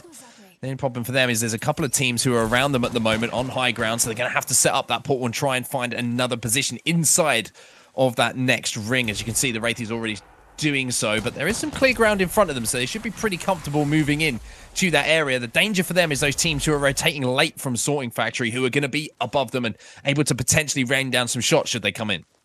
Best part, though, for 303, a lot of options they have with the terrain, whether they want to go high ground or low ground. Best part with these players, too, the ability to kind of find that information. So sending one up with Fury, least amount of shields. Let's go this way. Just going to peek, make the call, and then immediately commit to it. So everybody moves up and they move on out. So good decision-making, good team effort here from 303 to make this transition into the zone, but they've got another team just to the side. Need to be careful. As aggressive push out here from Unknown, recognizes that they need to cover some different ground. But a team waiting here, MVP, just waiting for these guys to funnel through. They're going to chase him down. Caustic, trying to find it, gets absolutely shredded as it comes out the portal. And it looks like it may turn. Now they're just going to have to sit and wait. So, thwarted quite well, but now it's the zone that's going to force the fight. Yeah, zone's going to force that team in, and it's going to be pretty easy pickings here for MVP to finish off those kills. And ALGS, looking at the kill feed right now, he's managed to get a couple of picks. Not only one, he's dropped Ponyhead from 303. He's also dropped Matt Pickett as well. So, unfortunately for Mirage fans, he's going to be downed, and he's doing it all with the Sentinel as well. So, ALGS popping some heads at the moment with a weapon that we don't see used too much, but I know the Hodzik absolutely loves this thing, and definitely when we see those sniper rifles come into play, it really can do big damage, especially at distance. ALGS just putting it to work like you would expect. You know, it's not quite a Kraber, but it still packs a punch, and you're seeing exactly what it can do with a dangerous threat like ALGS behind it. Good positioning here from the high ground, but for Team 303, gonna need to be careful, as they're on the furthest part of the zone, gonna have to make it through 4 teams in order to get to where it is in tree that's safe. Not sure if Fury has his Rift portal up or not. Just pinging for information, letting someone know that there's a one rotating on the backside. Phase shift comes out, portal gets dropped down, so the team definitely in danger here. They're forced right back into the action. TSM have made their rotation towards this central structure of tree. It looks like they're trying to hold both the top and the bottom of it at the moment. You can see reps trying to check that nobody's trying to sneak under them because they see that as potential KP. As now we're going to see MVP moving up onto the truck area, and I think they know there's a team in there. You can see the barrel being dropped and shot to try and do some damage, but no ticks on the gas means that they're now going to have to retreat, which means they're going to have to rethink their approach to this next circle. The team that I really want to see, who is in that back building at the very, very south point of tree, because that is the building that you want to be holding. That is where it's going to be ending, potentially, this end circle. And they're in a great position to potentially see this game out, but here comes the push. It looks like they've decided to rotate up high here. You can see there are some Watson fences just above them to their right-hand side, which means they've got to be careful being shot down from above. But the big question for them is there a team in the tunnel that's going to poke them as they try and rotate? And looking at this team, great work from the observing team. Again, it's Eyes, Shiny, Muffins, and Protectful who are holding down this spot. And this is kind of the god spot for me at this point. Yeah, really well done by MVP. I was curious on how they were going to handle that high ground and trying to rotate out. So after those two teams engaged and they saw that information from the high ground, they immediately pop in as ALGS going to pop off with that Sentinels once more. 74 damage onto the body. Could have been a little bit more, but gonna be happy with the poke damage as they have one here. Trying to rotate in. He's going to spot him out, and there's a Gibraltar right on top of it as well. But want to secure those points. Gets another one for his work. Anoy Senpai turns into the kill leader and just absolutely shreds another one. We've seen this player and what he's capable of as he peeks yet another angle, and he's just going to keep doing work as he rotates around the outside. ALGS, why were you not playing in game number 1? Was this why? Because I'm fine with you missing the first game of action if you're going to play like this for the rest of it. He has been absolutely melting people, but the problem for him is, even with those KP going down, Imperial How has fallen, and ALGS went down as well to the hands of NRG. So they've got to be super careful here that they manage to get these revives off before they get pushed too quickly. Reps is going to have to be the player who's trying to fend off these push, and those wingman shots landing is certainly going to slow that down. All the TSM members managed to get back up, but actually, the res wasn't completed there on Imperial House. And now at the moment, it looks like ALGS and Reps are the two players who are working together. But ALGS, again, with that 301, is just decimating shields all over the tree area of the map. Trying to do whatever he can to close out these fights. This could be an opportunity to get that revive. You see they're going to go for it. So after applying all that pressure, and immediately after the bubble goes down, he's going to shred the Gibraltar yet again. This guy just not able to catch a break. But again, ALGS just not able to secure the down or the knock, but they find one. The wingman shots coming out from Reps. Applying pressure, having this high ground, just raining hell from down trying to get one. You're going to see Aberlele jumps down, trying to secure the kill on another. Has a Wraith here, trying to find the teammate. They do clutch it up, so kills here. Gonna swap out some armor, see if they can find one that's a little bit more healthy. He does for the purple shields. But again, you're talking about the God spot. Still held. Energy up top. And we've got Shiny and Protector down below. With TSM being engaged upon from the west. And the circle pushing. Catch him on the outside of the zone. Gonna put some pressure down. Eventually that circle shift is going to catch him, but Aberlele going to get caught a lot on the back end. We talk about his Pathfinder skills, a lot of it because of the mobility and the movement that he has, and just bobs and weaves like Spider-Man through all the traffic. Able to find a back end. Here's MVP trying to be the teams that rotated on the high side. Get shot down. Madness in the last one. He gets one down. Can he get through? And no, another team pops out and drops him down. So energy now in the rough spot, and it just doesn't seem to matter. One fight after another. These guys engage. So it's still going to be Shiny, Muffins, and Protectful who are inside this building here. They still have the advantage. There was that team above them that was NRG, and they're still in the game. However, they have lost a player. TSM still got a full complement, I believe. I believe that Aberlele did get knocked, but they've managed to get that res back up. And I want to see Aberlele's damage stats after this game, because every time we've been on this man's POV, he has been shredding shields left, right, and center. So now we're down to our final four. You can see it there. Capital Esports, one of our South American teams, still involved in this as well. But NRG down to just 2 out of the 3 players available. Rocker will not be taking part in this final battle. But they do have Capital Esports above them. And of course, they have that caustic as well. So if it comes down to that very, very final circle, having that caustic in your comp is really going to be a big advantage for them. Huge importance here for Capital, just trying to hold on as long as possible. They're currently sitting in 20th. So a game like this could bring those points back up and put them in a better position to avoid the relegation down into a Bravo part of the squad. So doing what they can to hold on out. Is engagement here from Energy, and just like that, TSM says no. 3 squads remaining there. TSM getting super aggressive on the outside of the building. It's Capital Esports, Shiny Muffins, and Protectful inside the building. And that push from TSM has upgraded them significantly as well. And look at this push now coming in from Imperial. How you can, so aggressive. You can almost hear the push being called in the comms there. As soon as he did that damage, TSM are trying to take advantage of it. And that's exactly what they do. The only problem is it's left it open for the third party to try and push in. Capital Esports need to capitalize on this position. Aberlele doing what he can to stay alive, and Capital Esports will come in as the third party to win the game here, the final game of World's Edge. And I mean, what a performance that was, to go from a bottom 5 team to come out with a victory in game number 3. Fantastic stuff from the South American team, and you have to take your hat off to them. Phenomenal stuff from them on the timing of that push. Yeah, absolutely fantastic. I mean, you're talking 19th in the first match, 20th in the second, and now first place in this one.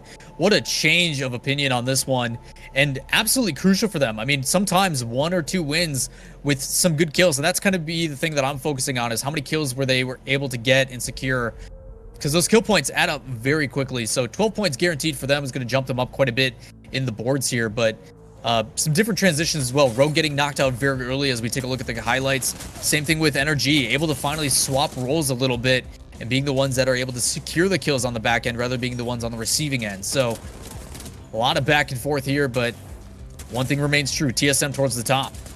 Yeah, TSM towards the top, and even though we have to give huge amount of credit and a shout out to Capital Esports and the way that they did manage to close out that game, TSM, I really want to see how many KP they managed to put on the board, because when all of those teams were trying to rotate in onto Tree, it was both Reps, Imperial Hal, but most importantly, in my opinion, Aberlele was doing so much damage with not only the Sentinel, but the 301 as well, and just cracking shields left, right, and center, like I mentioned, but also managing to pick up KP on his way through as well. So TSM really could be on for a big game. And speaking of the Sentinel, there is one of those shots coming in from Aberlele, and it was this time in the game where it really did become the Aberlele show. Yeah, we wanted to see some contrast in these games, and we got a little bit of everything. We got some sustained fights with anime girls, and that fight with the caustic, and showing what the different meta with some of these beefy guys can hold. And then aggressive play. Usually TSM is a little bit more passive in this, but they recognize team above, team inside. We need to push one of these teams and secure it. They decide to go for the inside play in the hard cover, and Capital just, exactly like you said, they capitalize. They do a fantastic job of reading the situation. They wait for the damage to go out, and then they move in and engage and get the victory. So good decision making by them, and it pays off. Yeah, good stuff from Capital Esports. Huge congratulations to them on that win as well. But as soon as we get the scores ready again, we will make sure that we bring them to your eyes. I'm sure TSM fans who are watching right now are going to be watching with, close intention, shall we say, on how many points they managed to put on the board. Obviously, they're currently in the lead as well after 3 games on World's Edge. And speaking of the games that we've had so far, we're going to jump back in and watch some of the highlights that we did have from our first game here on World's Edge before we, of course, move over to Kings Canyon now. And it was Rogue who managed to take home this first game, Lawler. Yeah, a lot of the story I talked about, game 1, 303, I expected bigger performance, and they got engaged very early on as part of the reason why they dropped down. For Rogue, on the other half, they were kind of being what Energy did here in game 3, where they were sitting on the outside, they're waiting for the rotations, and they were able to secure some kills, and then just passiveness, just being very patient in their decision making, making sure they had high ground, early rotations. And even though TSM was also in those spots, ALGS wasn't. We don't know where he was. He wasn't even involved. So interesting stuff here. We talked about Solifida as well, another team that we kind of associate with at least like a top 5, but a really rough ending. But they started off quite well. And there is the classic, what is going to become, I should say, the classic stick with the Arc Star from Imperial How. He just seems to have mastered it in the last few days. I don't quite know what's changed. He's also always been incredibly mechanically talented, but he just seems to have found a friend in the Arc Star. We see this push coming in here towards the end from Rogue as well, and this is what really did set them up for success, as we saw MVP just caught behind this rock here, not really being able to rotate out with that caustic gas in front of them. And then Rogue, for them, it was pretty simple. The Peacekeeper in their hands as well, the R9s, and it was a 2v3, which they managed to close out very comfortably. But from then, it was kind of like a little bit of a slow burn for Rogue. They started off very quickly, but maybe a little bit too quickly. Sometimes we see that in Apex. Teams who have that huge first game kind of slow down a bit in game number 2. Yeah, when it jumps over to game number 2, I mean, you started to see a little bit of a transition. I think TSM really hit it hot where, full squad, feeling comfortable. The other guys, even though Avreleli's not there, I mean, I'll be biased towards it. One of fan favorite of mine. Just seeing his rise to where he's at now and what he can do on the field. I mean, we got a taste of it too in our last game, but his impact, I think, had a really big swing. But you saw what TSM was fully capable of. Very early rotations and the ability to hold down. Whether they have the shields or not to back it, you have to respect their positioning. And then just a lot of engagements. Energy found themselves again on the receiving end of kind of being caught in this weird spot in between legitimately 4 teams on the back end here with Saucer above, Energy below, and then another team just to the northwest of that. So just wasn't able to really get out and find their positioning. And then this was Rogue sitting on the edge, waiting for the rotation and cleaning up. But even they got caught out by all these teams that were early rotated in towards Lava City. So again, nobody's really making it easy on themselves. TSM's trying to rotate early, but again, a lot of challenges happening early across the entire field. And TSM set up for success here. This is the final fight that did go in. It was a pretty clean one from TSM. Nobody getting knocked. It was a very difficult situation for 303 to find themselves in. And then, of course, with that TSM win on the board after their amazing performance in game number 1 as a duo, game number 3, well, it was almost the TSM show. And for large parts of it, it was the TSM show. But it was actually Capital Esports, who we need to give a lot of love for, like we just saw taking that game 3 as we jump into the highlights. Yeah, Capital was a team that was relatively quiet at the beginning, but they found themselves in really good position. You called it out at the very beginning. Who's got that master spot? Who's the team in that very back left towards tree that has this king position? And it was between Capital and Shiny. Shiny got pushed out. They got decimated as they ran through. But then we saw the longest fight between Anime Girls Ooh, and I forget the other team that was in there. But they just traded back and forth after dropping one team, and all that noise ended up making a commotion. And some of the big boys came in, and you saw Rogue. Rogue had a really good fight here, able to drop down, but then Energy got a taste of what has been happening to them. They transition over, they wipe that squad, and then eventually we jump back to Anime Girls. They finally got to fight.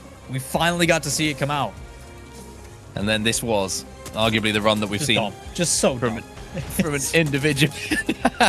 This is one of the most dominant individual runs that we've seen in, so many kills and knocks going down to Abrelele. So much damage was done in that run. Really was a standout performance I've seen so far in competitive Apex, as far as a crazy 30 or 45 seconds. And then having done that initial damage on the team inside the building, TSM made that call to be aggressive, to push, but the only problem is no one was blocking that door, and they weren't able to stop the push coming in here from Capital Esports, who were, of course, the third party.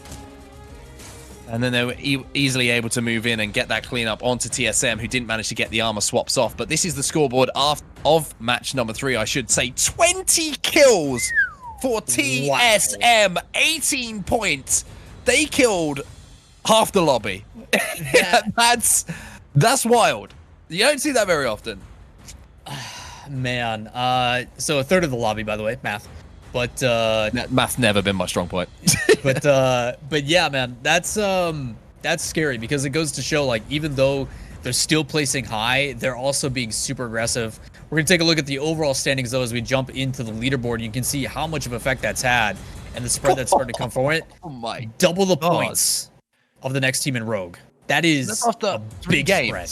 That's after 3 games. TSM, 52 points from placement, 38 kills to their name and 128 points. And the next closest to them in kills is Rogue on 18. They are 20 kills clear as far as just KP from their closest competitor. That's crazy. But then we look at the other end of it. Of course, the bottom 5 will be relegated down to the Bravo division. And that is where we're going to have Max Dog, Elite BR Esports, and unfortunately Animagaz Uwu very much in contention for relegation. And speaking of Bravo, here is the teams that are performing at the moment, and we're looking at that top 5, and no surprise to see those big names at the top, Lola.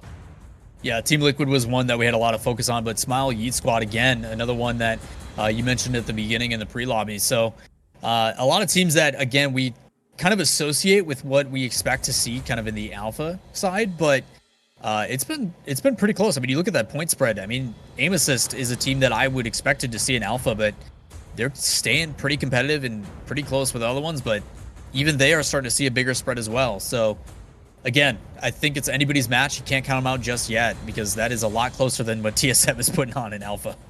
Yeah, what a performance it's been from TSM. And what makes it even more impressive, we have to remember that they played the first game with 2 players.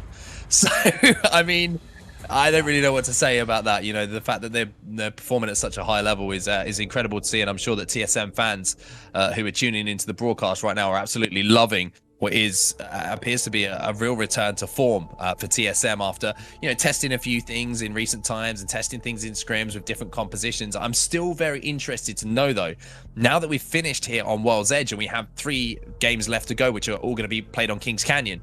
Are they going to continue with this composition? Are they going to play that aggressive composition that they feel works for Kings Canyon? It's going to be a very interesting thing to see, and we're going to have to find out after the break. We're going to jump into that break right now, but when we get back, of course, TSM leading the way, but it's time to jump over to Kings Canyon.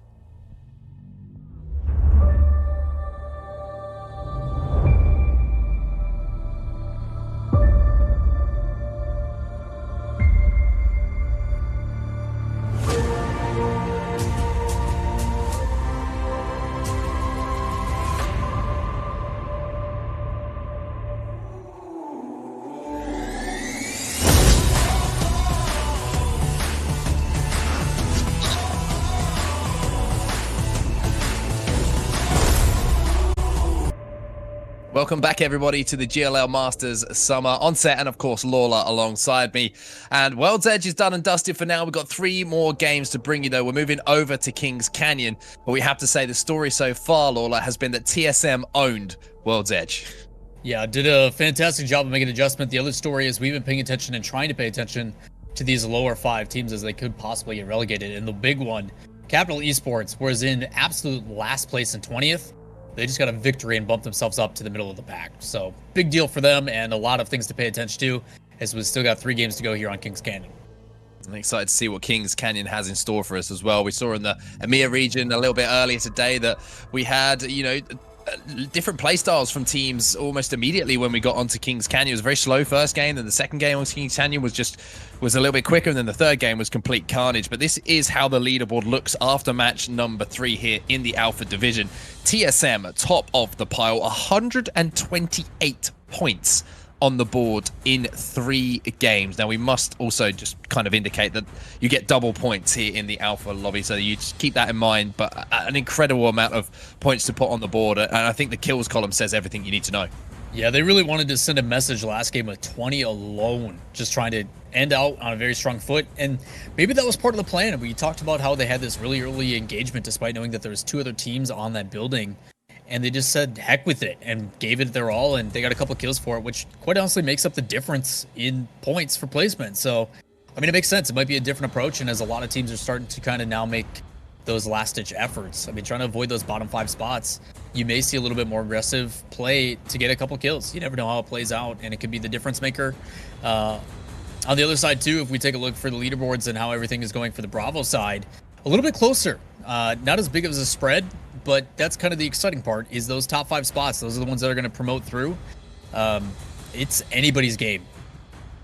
Some real powerhouse teams, though. Smile, Team Liquid, Yeet Squad, Aim Assist, Free Smoke, and then, you know, all the teams are, as you say, incredibly tightly contested. You can see from 4th place down, only a couple of points separating the teams who are fighting out for those top 5 spots. And of course, it's not double points in this lobby, which is why you are seeing, you know, considerably lower total points than what we see in that Alpha division. However, it still shows how close these teams are that are trying to qualify to those top 5 spots. So lots to play for still for all of those teams involved. You could say that anyone down to, you know, the top, you could really say the top 15 at the moment has a real opportunity to go through with one big game.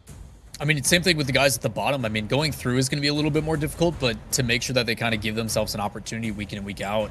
I mean, we just saw it with Capital. I mean, Capital had a huge swing and obviously the double point placement towards the end for the Alpha side. But again, I mean, all it takes is one game. I mean, 12-point swing is absolutely massive. And if you're towards those upper places, you're obviously getting a little bit more kills too. So one game can really bring you into that top spot, with a lot of these guys hovering kind of that 14-point area for making it in or not. So early aggression, and that's when we start to see that those Eagle challenges we talked about it very early on. Is, are we going to see some of these younger guys really push the limits and see if they are willing to try out to more so ruin the chances of others, because that's happened quite a bit in some of these tournaments. So who knows what'll happen, but it'll be exciting. We'll have to see how that plays out, and I have to see how Kings Canyon plays out as well. You know, the fact that we haven't seen a huge amount of it, but obviously it's a much smaller map, and it has been rejigged a little bit since its you know, original conception in Apex Legends. We've got new POIs, we've got, you know, capacitor, we've got the rig, we've got salvage, we've got lots of little additional buildings being added all across Kings Canyon. You know, the ones that are just outside of labs, the ones that are north of capacitor. Real changes to those big POIs, which is changing the flow of the game as well. Yeah, I think this one being a little bit more intimate than maps of the past might adjust some things. I think for teams that are already in the lead like TSM, the things that make them so strong are going to carry through. Early rotations, getting to the middle of the circle as quick as possible so they can hold those lines. That I don't think is going to change, but you may see them run into a couple more teams on the way now because of how intimate this map can really be. So let's jump into the first match, man. I'm ready to get it underway. It looks like the first match is ready to go here on Kings Canyon. Of course, this is the 4th match of today, which is, of course, week 1 of the GLL Masters Summer Circuit. And I'm interested to see what TSM do here, because I completely understand what you're trying to say there with the fact that they need to stick with what has brought them success in those first 3 games. But I'm just wondering if they are going to try this aggressive comp that they have been practicing very recently here on Kings Canyon, or if the success they've had in those first 3 games of World Edge, they're going to say, hey, let's just stay with what brought us so much success back on the original Kings Canyon, you know, where TSM really did, you know, announce themselves to the world as the best team in the world at that particular point in time. So I'm interested to see if they do try that out a little bit, but because if there's no better time to do it than when they have such an enormous kill lead here, an aggressive game, and they pretty much solidify themselves first place, and they can do what they want after that. Yeah, I think it's a consistency that they need to decide what they want to do. I mean, obviously they played really well, and maybe towards the tail end of the last game, they're like, you know what, we can't outfrag these guys. Let's just go aggressive. It's playing out, and the kill difference is 20 kills is a lot, and if we can recreate that performance, it doesn't matter what place we get, because clearly we're going to end towards the top half. So it might be a conscious decision that they have to make. On the other side too, why risk it? You know, they already have a comfortable lead. As long as they do placing well, they're automatically going to find themselves towards the top. So a lot of decisions to make for them. On the other side too, I still don't want to count out Rogue and some of the other guys like Energy, where they maybe have a little bit more comfort and a little bit more aggressive play, and we let those gunplay happen, as Shiny is already finding themselves in an early fight here and going to find themselves removed. So unfortunate start for them, but here's those ego challenges we're talking about. The cage seems to be a point of contention here early on, and always a surprise to see a team that is so established as the one that we just saw taken down, which is, of course, Shiny, Muffins, and Protectful being taken down. You can see just across here, looks like TSM do have capacity to themselves. There's a team over at Labs as well, and looks like at the moment there's not too many teams who are actually contesting each other. It seems like everyone has a POI to themselves. It was only that one challenge that did go down on the cage where, of course, we did see that team drop. But everyone else pretty spread out, pretty comfortable with their loot patterns and how they're going to be able to rotate across the map. And we can see that second Pathfinder beacon as well. So it looks like it's going to be ending potentially at the bottom of that riverbed just to the south of that second circle. So with that information on the Pathfinders, they're all going to be making their way downtown. I don't know who sings that song. Who sings that song? Making my way downtown. Who is it? You, right now. That's it. I've claimed it. Nobody sings it always. We get DMCA, so nobody gets to have any fun. That's an original. we can't. Yeah, you made it yourself. I'm so proud of you, man. You're so creative. The melody and everything's just perfect. I haven't said uwu in this map yet, so I'm just going to say it. Do we have like can production add up like an uwu quota? Yeah. Just throw that on there? Just had to get it in. You can tell us no, by the way, too. Like, you can just tell us to stop. Like, we're fine. Man, I'm interested to see how they play out. They had a pretty good fight towards the tail end of game 3, but just a bunch of punish coming here from the charge rifle, just trying to get something down. Not able to find it here from Axe Dog. So, pretty simple fights here in the beginning. Nothing a whole lot. But as we're looking, something to pay attention to. Aberlelli wreaking havoc on NRG. Yep, it's going to be Bazookas who we're going to be focusing on, though, because they've just managed to finish off a clean wipe over onto Elite. But like you mentioned, TSM in a battle with NRG is always something to try and keep our eyes on. It's going to be Elite who actually, they aren't going to be completely wiped here. It is going to be Suwag. And excuse me if I got that pronunciation ever so slightly wrong, but he's going to be managing to get out of dodge. But the fact that he's only got white shields to work with, doesn't have the best of weaponry as well. You can see, actually has the little bug on his screen there. That's actually does have the, not the alternator, I should say, even though it is showing up. And now he's just going to find himself a cheeky little rat spot, but he's going to have a pretty tough time ahead of him. But over to Capital Esports, the winner of our final game on World's Edge. Now let's see what they can do on Kings Canyon, because a win like that for a team from the Americas, a region that's really trying to prove themselves here in Apex Legends, is huge for their confidence. Yeah, we've been talking a lot about how a lot of the American teams have been kind of pushing this envelope of really aggressive, over-the-top meta with Revenants and stuff coming in, trying to peak for advantage, and then just really aggressing. But for some of these teams like Elite right now was in a very difficult spot as they were running away, only one person left. They find themselves in the bottom 4 as we jump over to Capital. That one win, absolutely huge, jumping them all the way up to 11th. So, again, consistent performances here is going to keep them in the running in the alpha bracket, but hasn't been easy. Team Sentinel's kind of that team in the middle of the pack as well, sitting at 10th. Going to pick up some kills here, so pretty happy with that. As the kill feed shows, Imperial Howl and the boys from TSM getting even more. So maybe that aggression we were talking about from them might be paying off. If we could jump in possibly to TSM and see what their loadout and their composition is soon here. I'd be interested to see if they're sticking with what they know or if they're going to mix it up. Bazookas here, the last player alive, is going to be Besk. And he's seen his teammates be taken out by Sentinels, and he's just waiting to see if he can go in and collect those banners. But the problem is hanging around this area for too long. He's going to be waiting for Sentinels. But you can hear the audio cue there, which was them retreating and taking that portal back up to the top building above them. So he might be able to retrieve those banners and maybe get Bazookas back into the game. But Capital Esports here, just in the front of this tri-choke here towards Market and just in front of the riverbed in front of them. Just trying to hold out any teams who are going to be rotating down from the north side of the map, but not too much action going down for them right now.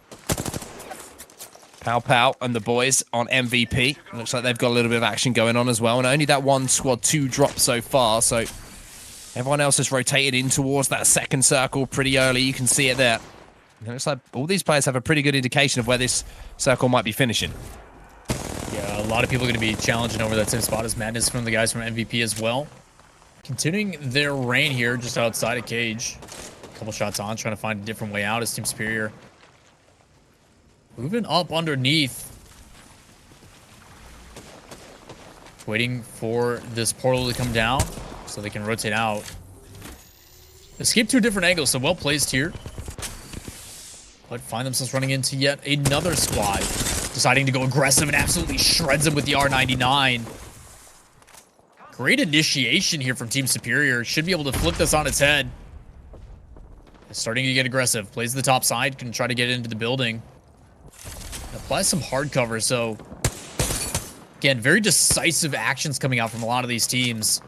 It's something that has to happen and it has to be talked about. In a map that is a lot smaller, every extra second is just waiting for another team to come in third party. Yeah, those audio cues are so huge on Kings Canyon, and you'll hear teams, you know, listening out for those battles going down if they're in a position to get an angle or anything, any kind of opportunity to push onto those battles that are already going on. It's just free kills in front of you. And you can see with all these teams posturing up at the moment inside that circle, it only takes one team to make a little mistake or a bad rotation, and it's not only just one team going to be shooting you, it's going to be multiple teams who are looking to pick you off and pick up those KP along the way. And G7 Scout here in the hands of Fuzzby as he puts some nice shots down through that window. There's a lot of V's and Z's and stuff in there. I had to be careful with that one, but we got it right. It's got a good ring to it. Like, watch, ready? Fuzzby with the shot. See, it sounds pretty cool, right? It sounds pretty cool. No, you're right. You're right. Completely right. Give it that little distortion too on the back end, so it's like buzz, but buzz, you know? Things we care about as casters, right? Yeah, exactly. Exactly. Well, Rogue are two-syllable names, man. Two-syllable very names. much involved in this game. 18 squads remaining. Only the 2 squads dropping so far. I'm not surprised to see that with only 1 round of the ring being closed and 40 seconds still left on this ring. And they're trying to find a little position here. It looks like Drop might make the call here to play under that watchtower, which overlooks the riverbed in front of them. But Pow Pow has been taken down here. He has been knocked, and he is actually going to be finished. And with Axlon as well being taken out of the game, it's going to be up to Madness to pick up those banners and maybe look for a res beacon to get them back into the game. But T Superior, who has some KP on the board, you can see the one in the hands of Prodigy Aces here. Going to be able to loot up here and find some of these death boxes around to stack up their inventory. But to be honest with you, a little bit of a calmer game than I was expecting at the start here on Kings Canyon. Yeah, I think a lot of these guys are just really aware that any sustained fight's probably not going to be in their favor as we jump over to Flying Saucer. Getting aggressive, trying to push in. He's the last one here, trying to get in on the back end. Doesn't get the revive, but does get the knock on the last player on the Wraith. But solo health is going to have to bob and weave his way out, but it doesn't matter. Ozabai is going to drop him down, and along with the others, as 303 stands on top. So not only do they have that, but looking pretty healthy and a Kraber for their efforts. Hopefully we'll see some damage for that. The team track on our right-hand side, you got Flying Sorcerers who have been eliminated. Bazookas, Shiny Muffins, and Protectful eliminated first. We saw them, of course, being challenged over at the cage, the battle that they, of course, lost. And now we're moving over to watch a little bit of Unknown. They're coming under a little bit of damage here, and you can see 2 teammates trying to back him up here. Going to have his crossfire should there be a push that does come in. And Millions Gaming is going to be the other team that are on the other side of this. And a team we haven't talked about too much, who are kind of lingering down at the end of the table that you don't want to be lingering down on when there's relegation to be talked about. You can see maybe a call for a rotation here from Wolf X. Just again, just teams just looking to poke and get some damage before they make those moves. And one team who has made moves is, of course, MVP here. Fantastic job for Madness to get both of those banners and get both of his teammates back into this game. Really big towards the late end, too. I mean, you're talking these teams getting fights down. And a lot of teams, either they go the engage and they've all in, or it's just been poked. So like you said, a little bit more passive than what we'd like to see, just because you and I think both enjoy the kills and the aggression. But again, just waiting for this to kind of close in. This next circle is going to be the telling one as usual, as it cuts the map down so much. But like that repulsor rotation that a lot of teams are facing right now, you're already seeing the team that we're spectating right now with Millions going to have a really rough time with it, I think, having to push through a lot of these teams. That choke point and that canyon already covered from both angles. So again, going to have to be very decisive in how they want to do this. I think my favorite thing with the adjustment to the map is a lot of elevation changes here to Kings Canyon from the predecessor of what it used to be. A lot of height differences and a lot of different angles that people have to worry about now, but it also allows you a lot of different opportunities rather than a straight push through one angle. So big fan of the map adjustment, but the teams that rotate early, again, being rewarded. See Crummy just trying to get a peek here, trying to find... Is he still there? Angle. You see a solo Wraith, a lonely Wraith, but a happy Wraith to be still alive in this game. It's like a documentary moment. As we see the Wraith in our natural habitat, like just like chilling in the wall, like placement points are important, man. Exactly. So we're seeing this battle here between a team who is just the other side of this. What do we call this? Should we call that a piece of modern art? We'll call it a destroyed thing. Just waiting for the opportunity to hit this Kramer shot. The only problem is, if you poke for too long, there's multiple teams around this area who are trying to get the first shot on each other, and Team Superior, one of those teams who are set up inside of what could be the potential end circle area here. They are going to be silenced momentarily, which means that they're not going to be able to use any of their abilities. But with the position they're in, that's not going to put them under too much pressure, to be honest with you. They can just take their time, and finally it is going to be Madness who's getting taken down here. And for all of the fights that have been going on and all the work that Madness has done to get his team back into this game, 303 Esports will put an end to him. Talking about that rotation and that choke point. Just able to hold the angles. You got a team that needs to push in. They're dealing with that damage, and there's no way they can rotate out. So they've got to fight it head on. And Caustic trying to do whatever he can to apply that pressure, but just nothing. Too much shields. Go back to Superior. A lot of fights happening down in this engagement. We're waiting for it to break out, and it happens here. Looking out for that revive. Just catch him down, trying to use that jiggle peek thugger here. Able to put some damage on. His teammates just kind of swapping back and forth. Busby trying to remove the player, get the kill points. He does. Drops another one. As he peeks back the other door, nobody there. He's going to secure and watch for the revive so they can get the full roster back up into play. But they're actually attacking from the top side. He actually gets a couple more shots down, so not able to get the revive. Gonna just go with Ego Challenge in, pushes it down, and just fantastic play from Busby. Just traces the head of the player. Sometimes that's the last thing you expect. When you do a little bit of damage, you don't expect a Pathfinder to just hit that grapple and get straight up in your face, and that's exactly what happened. Just caught him off guard, and TSM are playing the comp that brought them so much success in those first 3 games, which is something that I was super interested in to see. So we are seeing the classic Wraith, Pathfinder, and Watson setup here from TSM. They don't have the best of positions in the world as far as circle positioning is concerned, but they do have teams behind them. So at the moment you can see here, Albrelelli with a Sentinel in hand, and we saw the work that he did a little bit earlier with it, as well as that Wingman. Just trying to clear out this backside, trying to wait for these teams to fight so he can get some picks. And this could be easy KP here if TSM could hold these 2 teams out who are on the west side of them right now. Yeah, I do think they were wanting to push into the mid, but they saw a lot of teams rotate to that same side early. So having to play the edge, but at the same time, has the weaponry to back it up. Just needs to be careful, as Unknown has been just sitting patiently with this Kraber, just waiting to find a shot. The last time he did, he actually ended up getting picked pretty hard and dropped down to minimal health. He's probably trying to use this tree, but getting absolutely lasered by Wolf. And dropped down eventually, so good pressure here and sustained offense. Gonna take a different angle, see if they can find some more picks as we jump back over to Millions. Is able to take out 303 Phony Head. 303 was the one on top in that corner that was gatekeeping another team. I think it was MVP that had that wide rotation that they were able to keep out after Max and the boys were trying to keep him up, but tons of shots coming out. The EVA 8, one after another, gets another one for his efforts. And Aberlelli, and the guys just relentless. This is what they were waiting for here. For as soon as those teams were going to engage, then TSM were in position with that aggressive portal to try and get involved and pick up kill points. And that's exactly what they've done, using that portal to be aggressive. Willing to sacrifice it for a rotation to put KP on the board. And this is something that TSM really have added to their arsenal over recent times, using that aggressive race portal to pick up KP and not being afraid to commit to those fights. So TSM, again, a couple of KP on the board for them. Still in a decent position as well, not having to give that up. And also, most importantly, as you say, information always king. So now they know there's no one on their west side that is going to have to be held out. The whole of the back of that circle and everything behind them is clear. TSM can now focus on what's in front of them. Best part, too, is with all these engagements still going on, as soon as they wipe their teams, immediate information for where they need to rotate and what they need to do.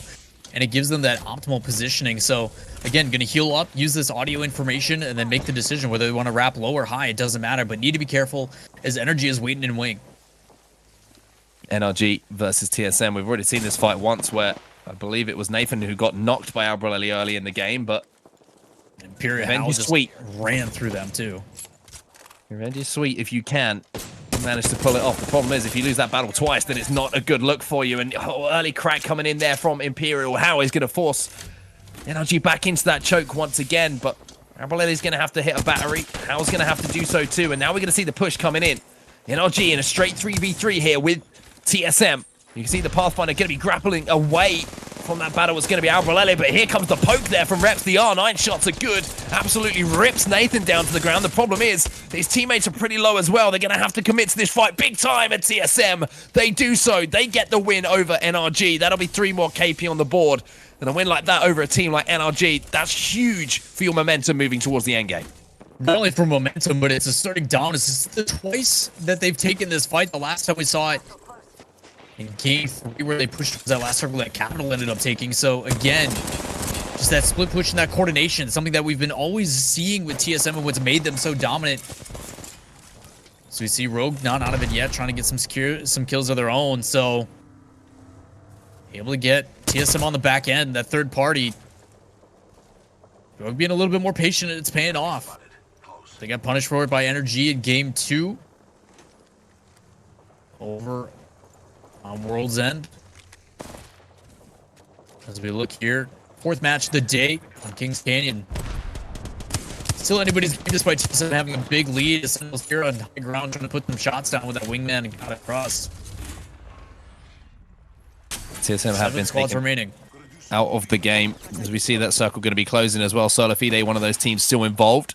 Rogue, one of those teams still involved as well, and I think they might have been the judge, jury, and executioner of TSM in this game number 1 on Kings Canyon. Game number 4 of the day, of course. 7 squads remaining now. HRM, one of those teams, and they're in a position under the bridge here where they're going to have to bide their time and look for a rotation. Another team that's trying to do the same is 303 Esports, who had some pretty good performances, but they've been a little bit up and down as far as consistency is concerned across the 3 games we've seen so far on World's Edge.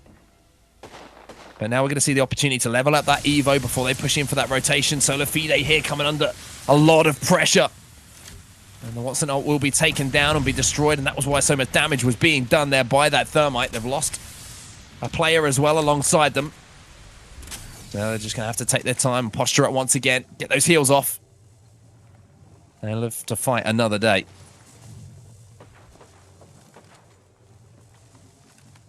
Do mention Bird going down, so one of the few squads here with only 2 members remaining.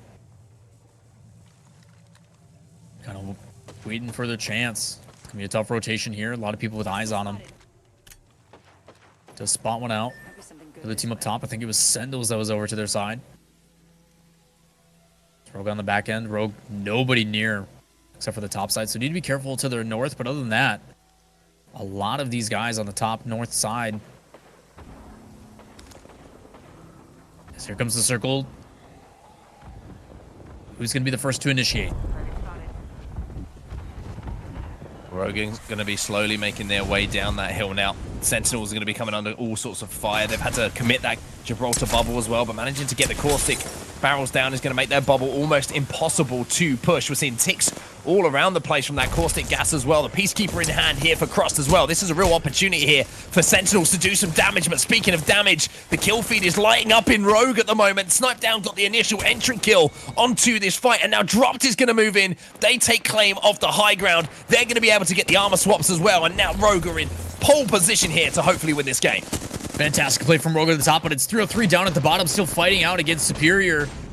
Just trying to hide in this art gallery, as you mentioned. He gets dropped down and found out, so now only 1 left from 303. They get dropped down. Rogue with the pole position. He's set up on top as they're just trying to feather in shots here, see if they can take out Superior, and both teams having 3 remaining. But Rogue with the advantage, able to spread out and cover all these angles, just trying to find any angle that they can to apply some of this damage, as low side does provide a lot of cover. Gonna see Drop swing back around the other way. Gibraltar bubble coming out. No ultimates for Gibraltar, so gonna just be a straight up fight as they see Wraith Portal come in. Have the ability to work high ground and low ground, but they get circle advantage as well. So a really difficult position as you see Prodigy knock down the aggressive play coming in from Snipe Down. Has the high ground, has the R99. He's gonna absolutely laser the Pathfinder.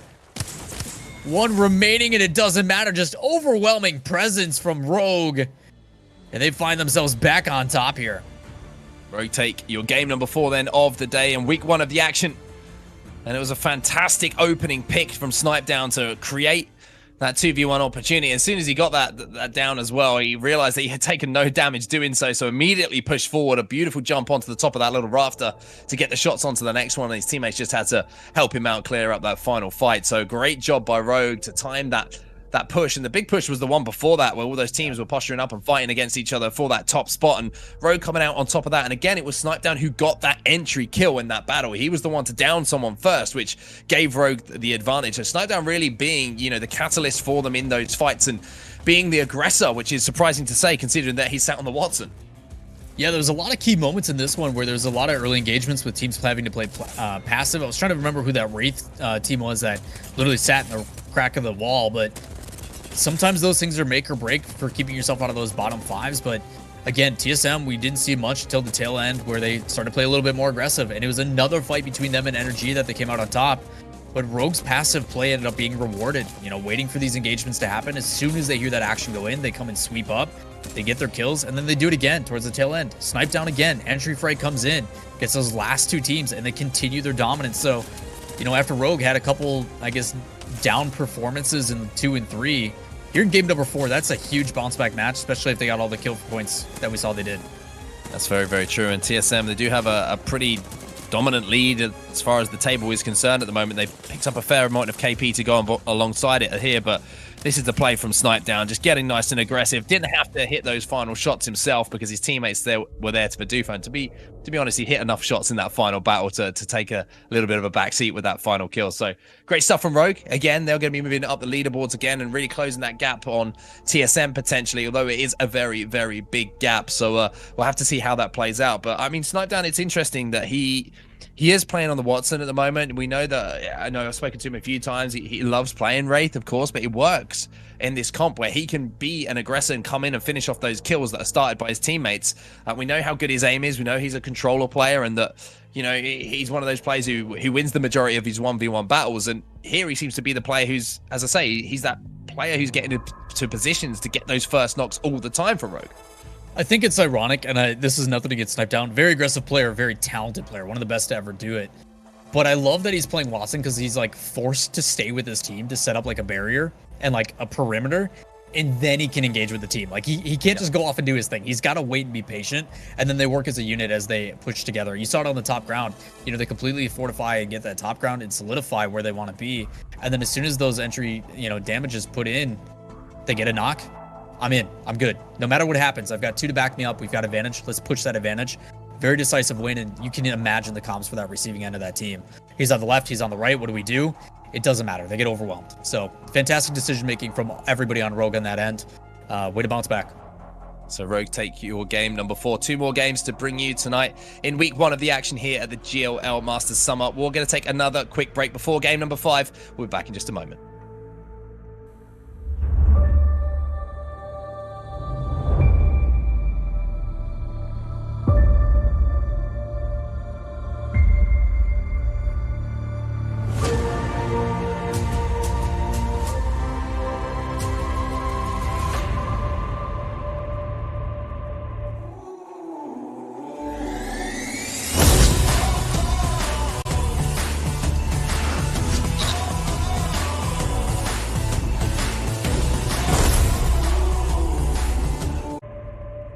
Welcome back, everybody, to the GLL Masters Summer. Myself and Lawler have managed to take you through four games, so far today, and we're heading into game 5 now. And Rogue with their second win of the day, but still TSM, I believe, are out on top. We're going to bring you the scores as soon as possible to keep you up to date. But Rogue just showing, again, consistency throughout these 4 games.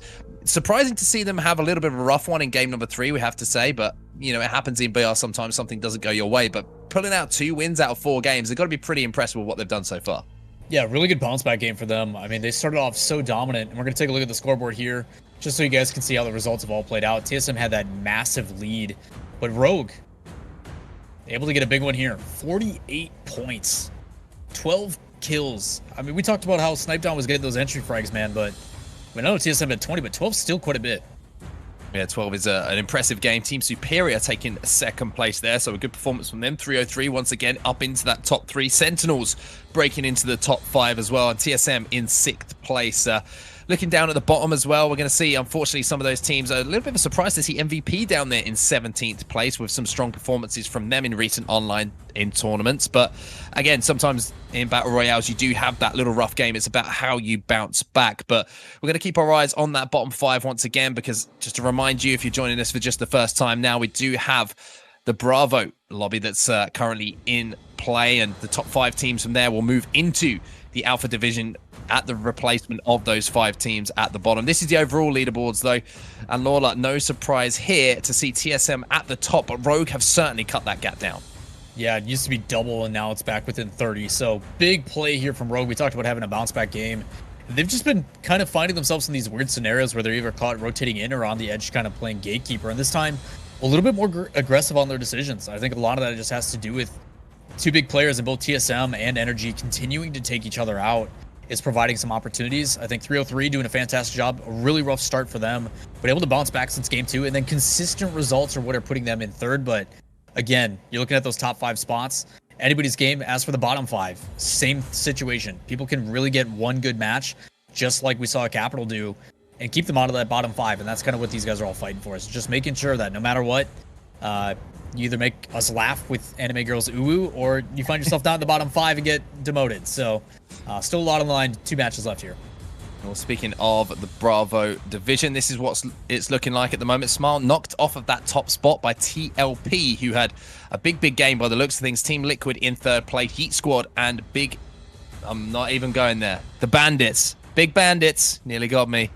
They're in 5th place, holding down that final spot. But Free Smoke, who were inside that top 5, well, they've just fallen out. And again, it's very, very tight between all of these teams, but a little bit of a gap starting to develop between the top 3 and the rest of the lobby. Yeah, it seems to be that spread is starting to increase, especially now that Bravo doesn't have that double point advantage like the Alpha does. So a lot of things for these guys to kind of take into consideration, but the hardest thing is that all it takes is one match. We've seen it happen numerous times where a team like TLP that just came in, it looked like it was pretty clearly defined by our top 2 in Liquid, but both of them now dropping down a spot as TLP moves up. So again, a lot of advantage, but these guys still kind of in the running for that top 5, which is what matters most. And I think a lot of those established teams in the Bravo lobby as well, we should, say that there's some new teams to the competitive scene who are involved in that Bravo lobby, went through those qualifiers and found their way into the Bravo division, and maybe, catching some of those top teams off guard a little bit with the way that they're playing the game. So it'll be interesting to go back and maybe watch some of the VODs of those players who, of course, might be streaming those games to catch up on exactly what is happening in the Bravo division. And like we mentioned earlier, some untapped talent might be in there that we'll keep our eyes on as the weeks roll past. But back to talking about the Alpha lobby now. This is a huge game in the context of week 1 here. If Rogue can have another big performance and TSM start to fall off a little bit, then you really could see these teams leveling up as far as points is concerned in this game number 5, which sets us up beautifully for game 6 to see who's going to come out on top.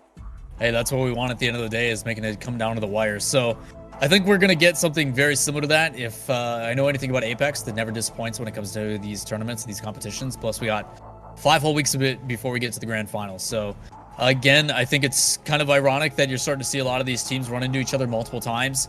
The big one being TSM and Energy. I think that has to do with the way that they play this map and the way that they rotate. They end up running to each other. But, again, something to keep a focus on is a lot of these teams towards the tail end. I think 303 is one that people need to be careful of. They've been finding themselves in these top placements. So let's jump into game number 5. Let's see what happens.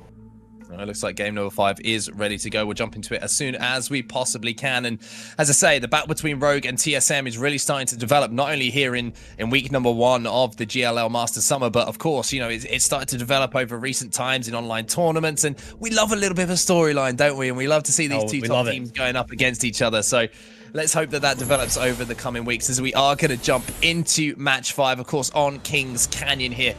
As we are going to start this one off with the winners of our previous game number 5. It was, of course, Rogue, who put up a big performance, not only with the win, but some KP to go alongside it as well. Yeah, it looks like they're going to be jumping all the way over to Gauntlet, which, I mean, seems to be quite a bit of a favorite for a lot of teams, especially if they're uncontested. Plenty of loot to work with. And even though it's really far out in the rotation, a lot of options based upon where they want to go from that position, whether they want to wrap all the way across or not. But early fight here, Shiny Muffins has not been having a lot of love, as this is a team that's been caught on the receiving end very early in numerous games, and it happens yet again here. 2 out of 2 wins for the New Brainers. And unfortunately for Shiny Muffins and their teammate, that means that they are going to have 2 games in a row where they're their first team eliminated from the lobby. And at this point, you have to say Cage officially is owned by the New Brainers. Obviously, Cage was kind of made a little bit famous in the early Kings Canyon competitive play because of the fact that TSM did drop there. But now they've moved themselves over to Capacitor with the reimagination here of Kings Canyon, some of the changes that have been made to the map recently. But now we're going to be watching, and we can see where that circle is going to go, and it looks like it's including a lot of Hydro Dam, labs right bang in the center of it as well. That Pathfinder beacon showing us that, and we do see a lot of end circles around the labs area, so teams are going to be aware of that, and there's not a lot of real estate around that area to try and hold down if you rotate early. Early fight here from the boys, seeing if they can get a couple picks. Plenty of damage being put out by helping, but no knocks. But on the backside, it'll put a bit more damage on. I'm going to throw that Arc Star, see if he can land anything. Is it bringing out information? Just trying to wrap on the rotation. So the entire team's surrounded. It's going to pay off as helping drops down Elite. Another one, and the full team wipes. So unfortunately for Elite, getting overwhelmed by the boys. And just good positioning, honestly. Able to surround them and attack from every angle. Now helping just 26 damage away from being able to update and upgrade that Evo to a purple as well. That will be Elite BR Esports out, as well as Shiny Muffins and Protectful as well. So for Elite BR Esports, they're going to be down in those relegation spots again, and with no real points to speak of, they're going to need a really, really strong performance in that final game to hold on to their place in the Alpha Division, as otherwise they're going to be spending next, well, I should say week number 2 in the Bravo Division, fighting their way up for an opportunity to re-establish themselves in this lobby. But 303 Esports, one of our top 5 teams, now moving around that farm area, towards a reclaimed forest, and it looks like they're trying to rotate in here towards maybe Capacitor, or trying to bypass it and get into labs. You can see the ping now coming out from Oi Senpai, and I think they realize that that is going to be the place to try and lock down, but choosing to take the redeploy balloon, it seems that they might be a little bit split on where they do want to land here. Maybe just using this vantage point in this air to try and see if there was anyone inside labs and if there was any free real estate. But it looks like there was another team in the air at the moment, and everyone's dropping around each other, and Flying Sorcerers are going to have some players dropping right in front of them. Some shots are going to be landed, but no knocks to report of yet. Just a little bit of poke damage. I think these guys are going to want to back off this one. Not feeling too confident what they have, so Portal is going to come out. Team with the only purple shield. It's also just fantastic. 2 push, 1 with the guy rotating. Dylan sitting there and making sure that they can apply damage, so they do get high ground on this, able to wrap back the other way as they continue to loot up. Saucer only needing 39 damage on that Evo shield, so he too can kind of join the crew, get a blue shield for himself. But just wrapping back around, making sure they cover their angles. Don't want to force anything here, but are willing to fight if they need to. Hopping over to Sentinels. And MVP. Relatively good spot. This is Dam, or in Labs, right above Hydro Dam. Pretty much the exact center of where the circle is placed, so pretty good positioning so far. There's another team just to their northwest that is taking a couple pop shots at. Might be something good this way. Just a level of respect from all these teams. It looks like a lot of teams are committed to swamps as well, so I think there might be a little bit of game knowledge from these players and the pro players, knowing that they've seen this circle before and they know that it does actually pull towards swamps. A lot of teams here putting their eggs in that basket, because a rotation out of swamps, if it doesn't go there, is a really, really tough one to make. There's a lot of uphill battles that you have to take in order to fight your way back through some of those chokes. So it looks like Millions Gaming, one of those teams who have decided that swamps is where this one is going to be ended. Now they're Watsoning up this building, and they're going to be biding their time a little bit. But after those 2 early drops that we did see in the game, no deaths to report and no clean squad wipes to add to that list. We've still got 3 minutes and 15 seconds left on round number 1, so lots of time for these players to play with, as we see TSM now having made that rotation from Capacitor. Not the best armor to speak of. However, they have got, once again, one of those prime positions, and still in that classic comp that has brought them so much success throughout their time in Apex Legends. Yeah, you won't really see anything forced for probably the next 5 minutes here, unless someone, you know, engages it on their own. But the decision by Hal, he's trying to go down and find what's in that crate. Does find something extra spicy, but a lot of pressure being put on him before he drops in. He's gonna have to heal back up, so gonna back off and see what they can do with it. Just doesn't want to force any downs. Because you know a team, if they see who they knock, is going to engage very heavily on that too. But again, I guess more so for you, Onset, as we're kind of taking a look here as we're waiting for the circle to push everybody in. I mean, if you're a team, you know exactly where this is going. You know, probably labs, mostly swamps. And you're on the outside. How do you position this? What do you want to do to make sure that you can put yourself for success?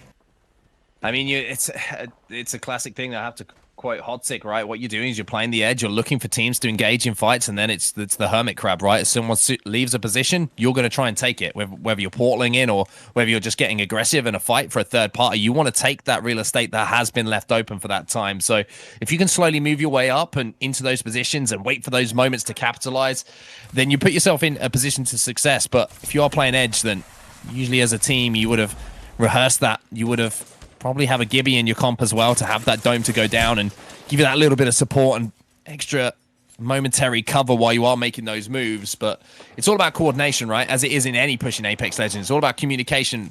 You know, IGL's got to call out where we want to push. What do we want to take? When is that team going to be fighting? When can we make that engagement on that team? And when can we make that engagement on that position that we want? And the best in the world, they're the ones who are able to pull it off the most consistently. And one of those teams, of course, is Solar Fide.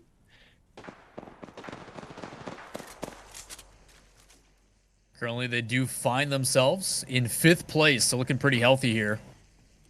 Had a couple of good results, but also a couple on the lower half as well, trying to find himself in, but relatively well kitted here. I was just holding those angles, waiting for it. I mean, you're talking about it as well. These teams that are kind of hovering edge, waiting for some of these teams to push in towards the middle. And as soon as they get that audio cue and that information, going to look to capitalize as we're starting to see a lot of teams kind of towards that capacitor side that may overlap here and probably, like I said, the next minute and a half, 2 minutes. As no one really wants to force anything. Well, Swamps has pretty much been taken over. To find out who the real Shrek is towards the end.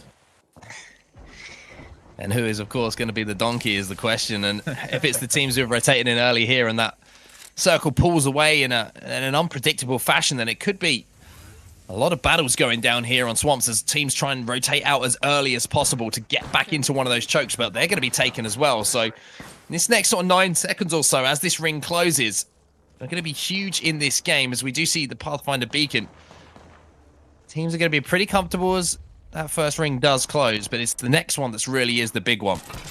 When we see that looking at that north side from Pathfinder, look at this. Rogue, they're going to actually hit that beacon straight away, but they're not going to be able to because Dropped is coming under too much fire and has to almost back out of that beacon. So you can see now his 2 teammates actually pushing up to make sure that he can get into a better position to hit that beacon without coming under pressure. So smart play from Rogue there, pushing forward and putting up the human shield in front of him.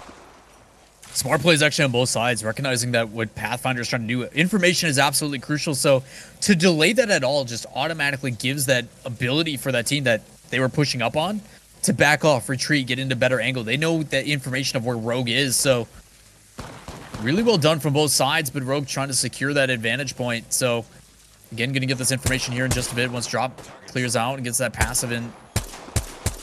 Shots coming across, trying to get some 72 damage put down. As Pride going to rotate up, can use that portal to get his team out of position, rotate to a different angle, but seeing here for Capital, team that ended up winning game number 3. Gonna secure some points for themselves, but the team being engaged from multiple angles doesn't have the high ground, gonna find himself in a tough position. Can use that Wraith portal to try to get down and around and possibly get a teammate for the efforts, but all it's gonna take is one more hit and is able to slip out. So close, but you better believe the aggression's gonna come with it. So Fide now making that push to try and get a little bit of revenge, and they do manage to take down 1 player at least, so still 18 squads remaining, so a couple of those players not being eliminated. And you can see that one of the players has been downed, and they're going to have to collect his beacon and look to maybe respawn him at somewhere on the map. But for Brands here for Capital Esports, he's got full shields, but underneath that, he's a little bit weak and frail with only 1 HP to his name. So his teammate's going to have to overlook him here, and they don't want to make those audio keys. You're wondering why he's not hitting that med kit already. It's because of the fact that they don't want to give that audio key to give away their position. But look at where this circle has pulled. It's pulled away from Lab. So all these teams now that are in Swamps, it's pulled away from Swamps towards Lab. So all the teams who had postured up inside of Swamps and felt that they had a pretty good read of things, well, they're going to have to make some changes now, and they're going to have to make some rotations. That means when that next ring closes, we're going to see a little bit of a bloodbath through those chokes. I mean, you're talking teams like TSM, NRG, you're talking millions, a bunch of teams that are at the top of the leaderboards, all going to be in that same spot trying to make that same rotation. So just a matter of if you want to be a bit more passive and try to, you know, handle edge, or if you're going to use that Wraith portal to get out as quickly as possible. As we find back with Capital, does manage to reconnect with his teammate. You're in their sight. They're going to back out, but another team here to the south and the northwest side. Can heal up, take time. Yeah, really rough rotation here. They got that Talked about being high in capacitor. Well, 20 seconds left until that zone, so they're going to have to make a move, and it almost looks like they're actually going to try and get their teammate back into the game here very, very quickly if they can. But the only problem is, look at the health that he's got left here. I don't know if he's going to be able to actually get this med kit off. It's going to be pretty quick. He should be able to, but you can also see that Flying Saucer here are still hanging around capacitor, and if they see that res ship come in, this is going to be a pretty comfortable kill for them. That player falling out into that ring and taking the damage. So an interesting decision here to maybe try and go for that res. I don't know if it's going to be pulled off or if they're going to maybe back out of that option. But a little bit risky for my liking at this point. I think you kind of got to let your teammate go. Yeah, just kind of covering all the angles. The other difficult thing for this Wraith is they use that Rift portal a little bit earlier. So up on top. Name we haven't said it in a while. Do you want to do the honors? I'll let you do it. Of course I do. Anime girls uwu. That's every single game I've said that. Yep. They oh, look at that circle as well. Yeah. It's going to be around that choke. So teams who were postured up in swamps, like we mentioned, and labs are all going to have to move north now. Man. And that means so you can see how many arrows are around at the moment. Teams are desperately trying to decide whether they want to move. And there's one team who are in that building where I think it is going to finish just south of the rig. There's a little circle that, an end circle, I should say, that finishes just outside of that tiny little square building. And we're seeing shots go down from Anime Girls Uwu. 18 squads remaining. Frex is actually going to be knocked in the feed here by MSG WolfX. So NRG once again not getting that first down in the engagement and really struggling in the team fights, which is a little bit surprising for me. Seen a lot of engagements go down, but again, 18 squads still left. A couple solo efforts here. Just trying to get out of swamp. Looks like everybody's going to be the donkey on this one, as you mentioned, as they've got to make some pretty rough rotations. There's a lot of teams in this area, and they're all going to go to the same choke point. So luckily, they've got a little bit of time and only have to push up a little bit until that second circle that we saw from the Pathfinder passive. But again, it's going to be rough. Energy finding themselves a solo. As MVP be on the receiving end of this ultimate. Trying to duck and covered. Able to sustain through, but another fight breaking down here with Capital. They've been in a lot of engagements already. Yeah, it looks like they didn't decide to go for that res on their teammate as well. So then it will now be playing as a duo in this game. When you get knocks in those situations and you turn 3v2s into 2v2s or even better, you win the first knock in a 2v2 situation against another team that doesn't have a full complement. Really does put you in a fantastic position to capitalize. And having got that knock now, they're going to be looking to move up a little bit, but the only issue for them is don't have any HP to really be playing with. But over to Solar Fide now, who have managed to get back up to a full complement, so they were able to hit one of those res beacons and get their teammate back into the game. Clarify with the 301 in his hands as well, with the 3 times on that to do some damage from Rage, and he's just looking on in that portal here, seeing if anyone is going to jump through that or if it's already been taken. Decent position as far as high ground is concerned, but all those teams, again, still having to rotate in through swamps, so they've got their eyes on that choke point. But for Capital Esports, I don't know how Brands is still alive. It seems like he's been shot so many times, but he's just held together by bandages and little bits of elastic band, but finally he is going to be taken down, and now it's down to OWM to try and see this out and find some placement points for his squad. But Capital Esports, they've had a little bit of a rough one in this game as far as the hands have been dealt. Unfortunately, it looks like it might be coming to an end pretty soon. So difficult for Brands too, all that effort to stay alive, and then you look at the scoreboard and the amount of players left, and it's still 18 squads. Nothing has changed. So again, bits and pieces from all these teams trying to fight and keep it alive in the last couple of rounds here. As you see Anime Girls applying a ton of pressure on the top side, just trying to secure those kill points. Just can't get the angle until eventually they do drop down, but again, squad's still technically alive. Not a whole lot of room to run, and they've got a pretty good gatekeeping here. Two teams going to be rotating in. You already see the Wraith Portal on the back end. Trying to feather on some damage. No shields on that player either, so trying to swap between and apply consistent pressure. There's one player hiding in the smoke. Still 18 teams remaining. And you are seeing the difficulty of this area as well. There's not a lot of cover to play with, a lot of foresty area, which means that there's a lot of trees, but that doesn't provide your team with the cover that you need to get those heals off should you take some damage. It's a difficult position for all these teams to have to try and push in from. The double tap here on the Eva is going to do some big damage, though, for HRN. And well, they don't have the best of shields to be playing with. They are doing some pretty decent damage as they're trying to work their way out of labs here. Team trying to put them under pressure, but the good thing is they do have that escape option of the portal straight in front of them. The only problem is Eurys is coming under all sorts of damage from the R9 and the 301 that was firing through that door, and now they're going to have to be forced to retreat, which means they have to give up that ground in front of them, which also means they have to give up that escape option that they had in their hands. A lot of bob and weave and a lot of picks, a lot of damage coming out. Going to get caught on the reload. Needs to be careful as that door opens. It's just trying to heal up with what they can. Get the reloads in before this last initiation. Either team going to be dealing with the zone, so it will take it a little bit more passive. A lot of engage and retreat, playing it smart, not trying to force anything. Benefit of this Watson ultimate for HRN is the ability to just passively heal those shields.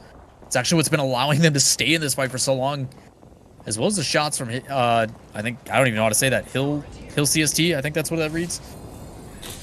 The double tap Eva is the weapon that's doing so much damage. It's like 76 body shots.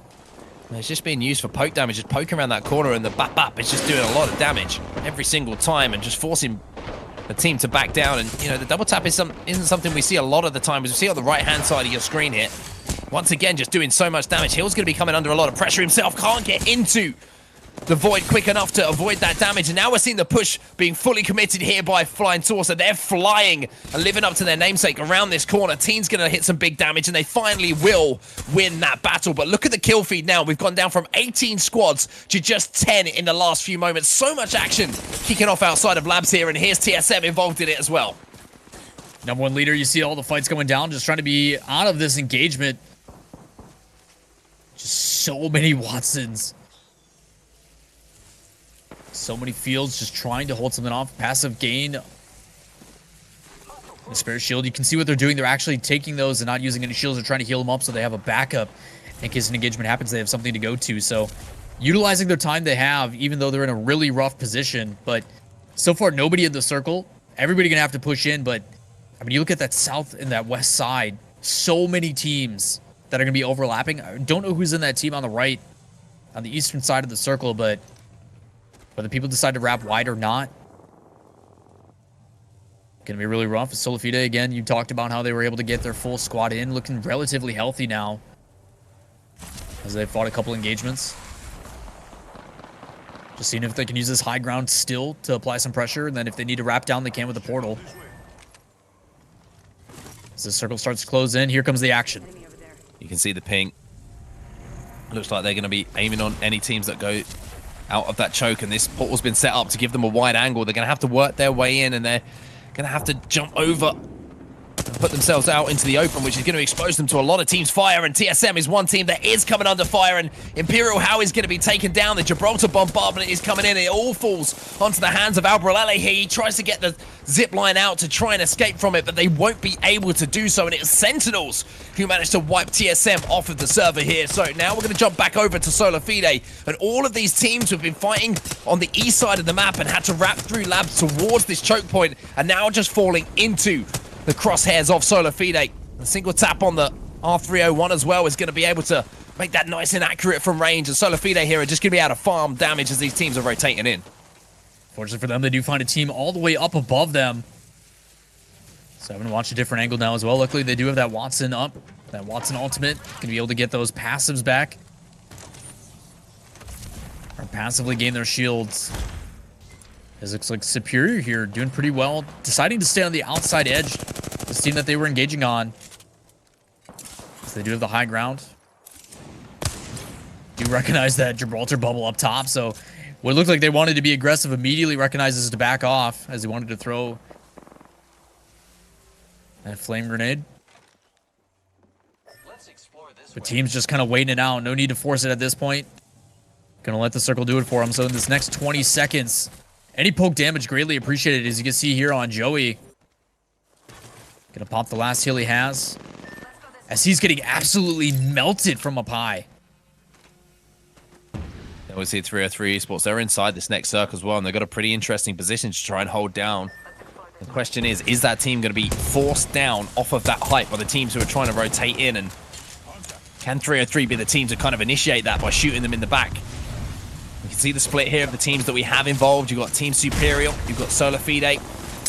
We're watching 303 on the left-hand side, but the Peacekeeper shots here are going to be what counts as they rotate in, and they get inside that Gibraltar bubble as well, and they somehow manage to stay alive with just a few HP left. Prodigy Aces with the Peacekeeper manages to get that final kill as well. The question is, can he get the armor swap off enough quickly to stay alive? Using those knockdown shields, the Gibraltar bubble goes up as well, so Prodigy Aces with a big play in that situation to keep his team alive and put them in contention for potentially winning this game. 3 squads remain. 303 Esports, one of them. Flying Saucers and Team Superior are final 3. After all that, only one team gone. So now 303, Flying, and Superior all engaging on this same corner. 303 still trying to watch the high ground. The team in the corner up top still in.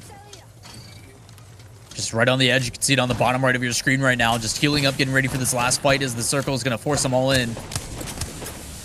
303 on the left side, just trying to get anything they can to tag some players as they divvy up the utility.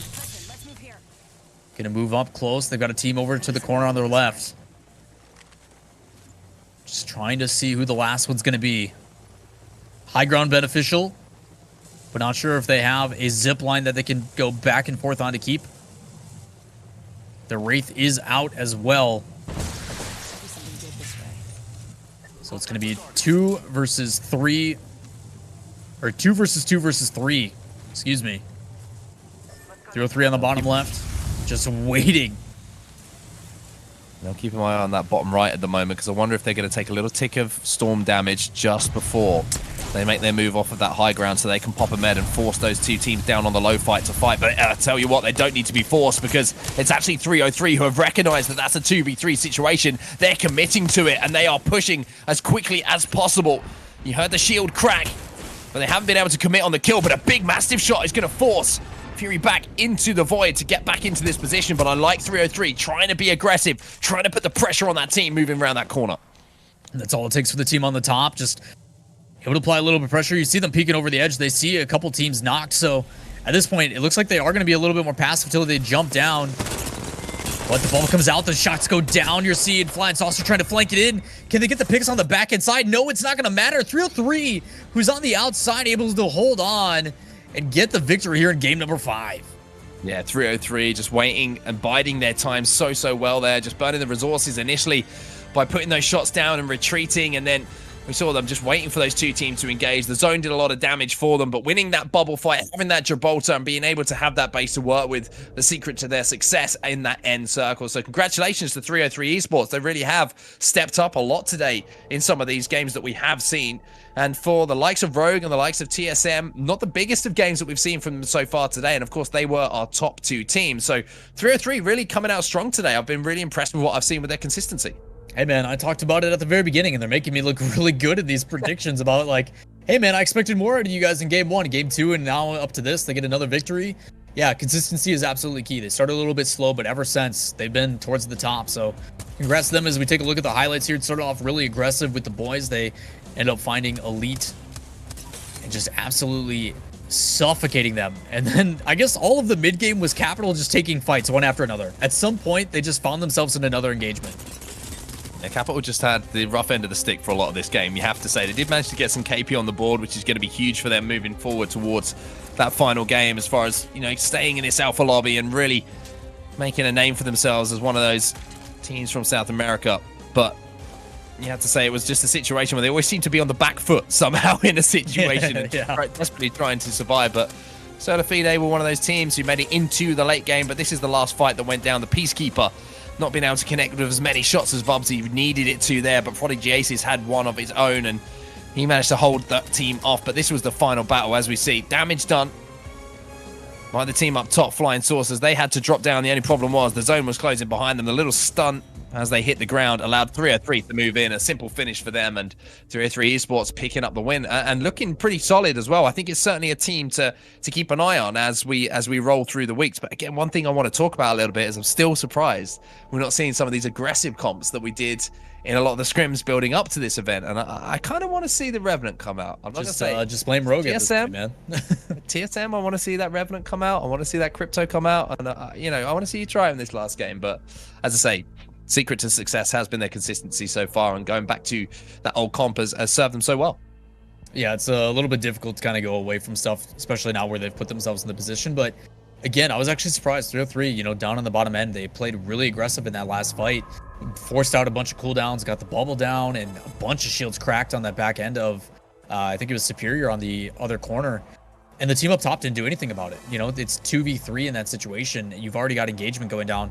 That's your time to engage. So for them to stay a little bit more passive, they let 303 come back into it, and then they get overwhelmed with that Peacekeeper towards the end. So again, opportunities possibly missed. Again, a lot of it in hindsight, but when you have high ground like that, I don't get you. I don't, like, you have the ability to watch these guys engage and you don't do anything with it. So I thought that as soon as that Gibraltar ult came in, that was it. I thought they were like, okay, let's do this. And they didn't. They stayed passive and patient.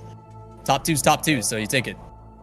Well, top two, as you say, is a decent performance, and 303 did take game number 5, but we're going to go for a quick break. We've only got one more game to bring you today on Kings Candy. It's going to be the final game of week number 1, so don't go anywhere. We'll be right back in just a few moments with that final game.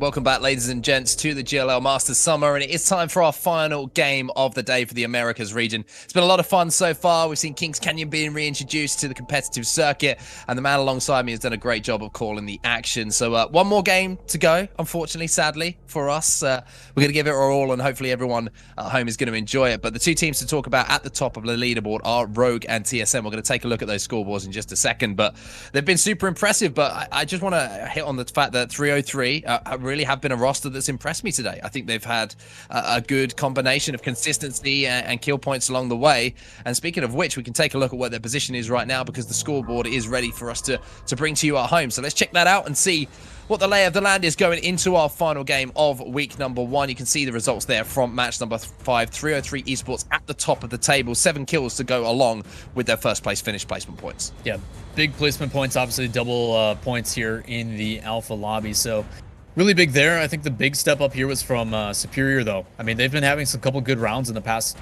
bit. I think they took 3rd place last round as well. So slowly inching towards the top of these consistent results, and desperately needed to kind of create that spread from the rest of these teams. So congrats to them, and well played all around. But 303, like you said, started a little bit slow, but they've been consistently playing from everything else. I mean, you're talking 10th, 14th, 1st, and 14th from Rogue. I mean, you hear those 14ths. That's what's allowed them to inch back into this. I mean, you're talking only an 8-point difference.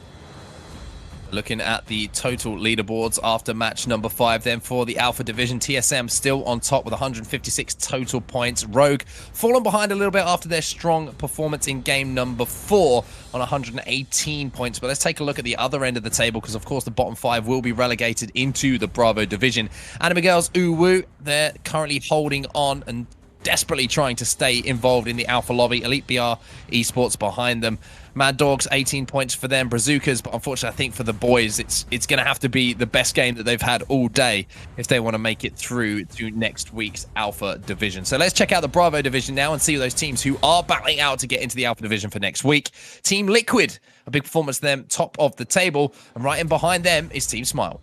That's a big win for Team Liquid. Looking at the rounds and stuff, in round 4 they had a win with 17 kills. I haven't seen the round 5 match yet, so when that gets updated, we'll try to pay attention to that. But I mean, you're talking TLP was up on top, and then a big swing in favor of Team Liquid. So 2 back-to-back monster games for Team Liquid, putting them up back on top. So Again, we talk about it's anybody's game down there. Top 5 are the important ones because they are the ones that are going to promote and swap into the alpha lobby. So a lot of the lines still here with 1 game left to go. And on both ends of the bracket, man, we're seeing teams kind of slowly inch into those top spots. It was super tight as well between those teams ahead of that final game in the Bravo division, the top 5 spots. So a lot of them are going to be sweating and wanting to make their way into the Alpha division for week 2 of the action of the GLL Masters Summer. But for now, we got to go back to talking about the Alpha lobby, and we got to get ourselves prepared for our final game of the day here on Kings Canyon. What are your thoughts on splitting up the competitive maps as well by having it half on World's Edge and half on Kings Canyon? What are your views on that? I actually really like it. It doesn't allow teams to get complacent. They have to constantly change and adapt to their playstyle, because in most competitive scenes across multiple esports, usually like game 2, game 3 is when you start to kind of get into a gel, into a vibe of it. And then game 4 is like, all right, we know what we want to do, we know what we want to accomplish. And then Apex goes, hold on, new map. And they make it start all over. So even though they may be warmed up and kind of feeling good about compositions, things change from map to map. So I love the fact that it provides a different dynamic, because it keeps the modes guessing and it keeps people entertained. So plus for the visual side, I mean, why not utilize both maps? I think it makes it really awesome for the spectators and for us. Here we go then, game number 6. The final game of the day is underway here on Kings Canyon. TSM currently top of the leaderboards, Rogue in 2nd place. At 303, the winners of our last game are going to be who we're going to be watching up here, who are dropping towards the hillside outpost and the little farm area just above them. But it'll be interesting to see if there are any aggressive comps being played here. Rogue playing the same, and no surprise to see that as they drop over at Gauntlet, and they won't be contested either. And it'd be interesting to see if there is a contestant over at Cage, but it looks like finally we've had a little bit of sanity being installed over the side of Cage, and they've decided that it's probably best to play the game than just die immediately. You know, unfortunately for the team that's been on the receiving end majority of the time, Shiny Muffins, just, I hate to say it, man, but like, you should have learned earlier, man. That's like, how many times did you go there and get punished? I guess 2 is more than plenty, so they finally back off in this time, but looks like they're gonna have plenty of loot to work with here. Has not a whole lot going on. We're just going to see these teams at the moment just obviously looting up and taking their time to force those rotations and think about where that circle is going to be going. If we do have the opportunity to bring up the overhead map, that'd be fantastic, just so that we can see where that first circle is going to be pinged. It's putting right down to the southwest of the map. So one of those circles that might end up just outside of water treatment, or a very similar one potentially to what we saw a little bit earlier, just finishing outside of that tower, as we see the Pathfinder beacon actually light that up for us now. So we get a real good indication. Great job from the observers once again to show us that information and show all of you guys and girls at home who are watching right now where we're going to be expecting to see the action. Just trying to think about rotations on this one as well. So a lot of teams on the north side, very similar to kind of the swamp situation. Obviously a lot more spread out than what it was, but you saw a lot of big team and big names kind of engage all in that same area as they kind of funnel in. So hopefully with that information, they start to push in a little bit sooner. That's where TSM, I think, has struggled the past couple of games, where they've been caught on the outside rather than pushing into the middle.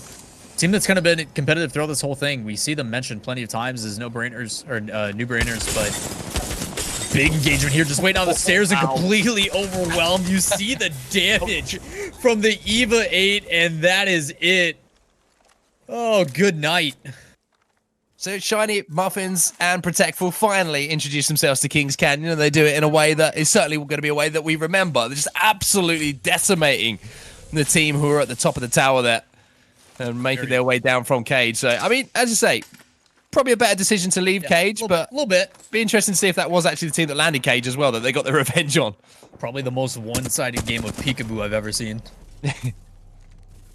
Just had no idea they were there. So good audio cues from them, and taking advantage of opportunity. So 6 points on the board for them with the double point for the 3 kills. So looking at Max Dog, there is a team underneath trying to use some of that utility. And here comes the Revenant. We said we wanted to see a little bit more aggressive push, and this is a great way to do it. Pop it in, just immediately engage. Has no worries. Just going to apply any damage he can, and if he ends up getting something beneficial, the rest of the team can come in. So just like that, able to poke out, but Sentinel's up on top, is actually watching this entire engagement go down and applies some pretty good damage on one of the players. And the only issue I have with that Revenant ult is that only one player on his team was able to take advantage of it. We're seeing TSM light up the feed as well. A couple of players actually going to be taken down from 303 as well. So Reps and Imperial How managed to get 2 of those players down. We'll have to keep our eyes and see if they do manage to get that squad wipe. And it looks like they are going to be able to do that, as the team tracker is going to show us that New Brainers and Elite BR Esports will be taken out. And I think for Elite BR Esports, unfortunately, that means they will be relegated into the Bravo division for next week's action. But for Max Dogs here, a lot of fighting going down around this area. The Eva 8's going to be popping as well as he tries to finish off that Wraith who goes through the portal. Should be having a comfortable job to do so with that G7 scout. The audio cue, they pop back through that, as well as the visual aids. Means that they'll be able to pick up a pretty comfortable kill here. But the Spitfire, the chopper, once again, something we're seeing a fair bit more than we're used to seeing running around on Kings Canyon. You're going to see the caustic gas being thrown in here as well for the Bazookas, and they're another team who need to perform here in this game 6 to have any chance of making it into the Alpha Lobby, or staying into the Alpha Lobby, I should say, for week number 2. Yeah, a really difficult situation for them too. Bazookas put a ton of damage on one of the players here from Max Dog, but the defensive caustic ultimate kept them from pushing, so good counter to them. It's going to make them back off as they live to fight another day. TSM here, we saw early aggression from them on 303. So it looks like they're trying to surround one of these players, trying to check different angles. Seems like they got high and low covered as ping's coming out. Rep's trying to wrap around, trying to find another player. Can't seem to spot anybody. As they are in the very south end of the map, just south of Repulsor. It looks like they want to set up shop. Team Sentinels, we jump back in, board with up high yet again. Trying to just pre-fire that portal, see if anybody comes through. Not able to land anything here. It looks like they do have a team pushing. Shots being put down. A lot more action here in Game 6, and we start to see this quite a bit where teams who need to make up those points, just lack of hesitation, need to push it all through. Just trying to find where this team's located. So they do end up spotting one of the players, but you know they're going to avoid that portal. They need to be aware that the team can re-engage if they choose to, as they continue to just hold high ground. Interesting opportunity here to just talk about the new POI as well that TSM were trying to engage in. As you can see it there, just in the background, the map room, of course, one of the crypto-themed additions here to Kings Canyon, and you can ping that satellite and it shows up every single team's location on the map, so you can plan a rotation accordingly. As you see TSM actually managing to, I believe they've won that battle here in the map room, so they're going to be looting up at the moment.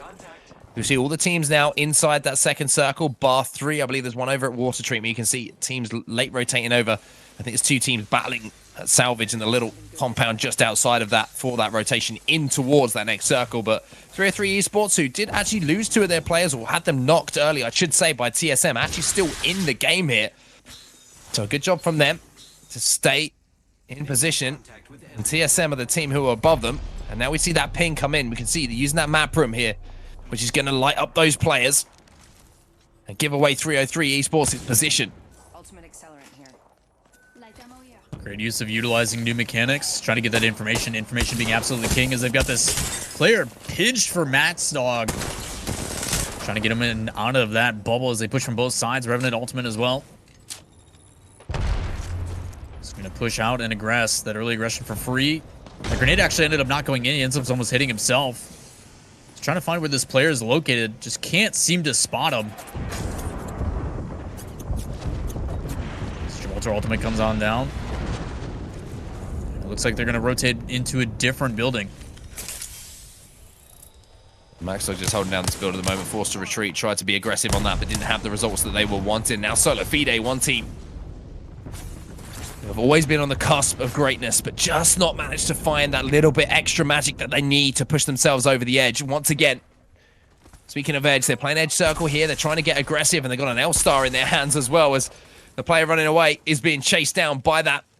Now we're seeing the rotation through a little choke area, and it looks like the 2 teams are actually going to try and cut each other off. So Solar Fide here on the right-hand side of your screen. Look like they've given up that chase a little bit here, because MSG is going to be taken down. Neo Cox is going to be the player from MSG to be taken down.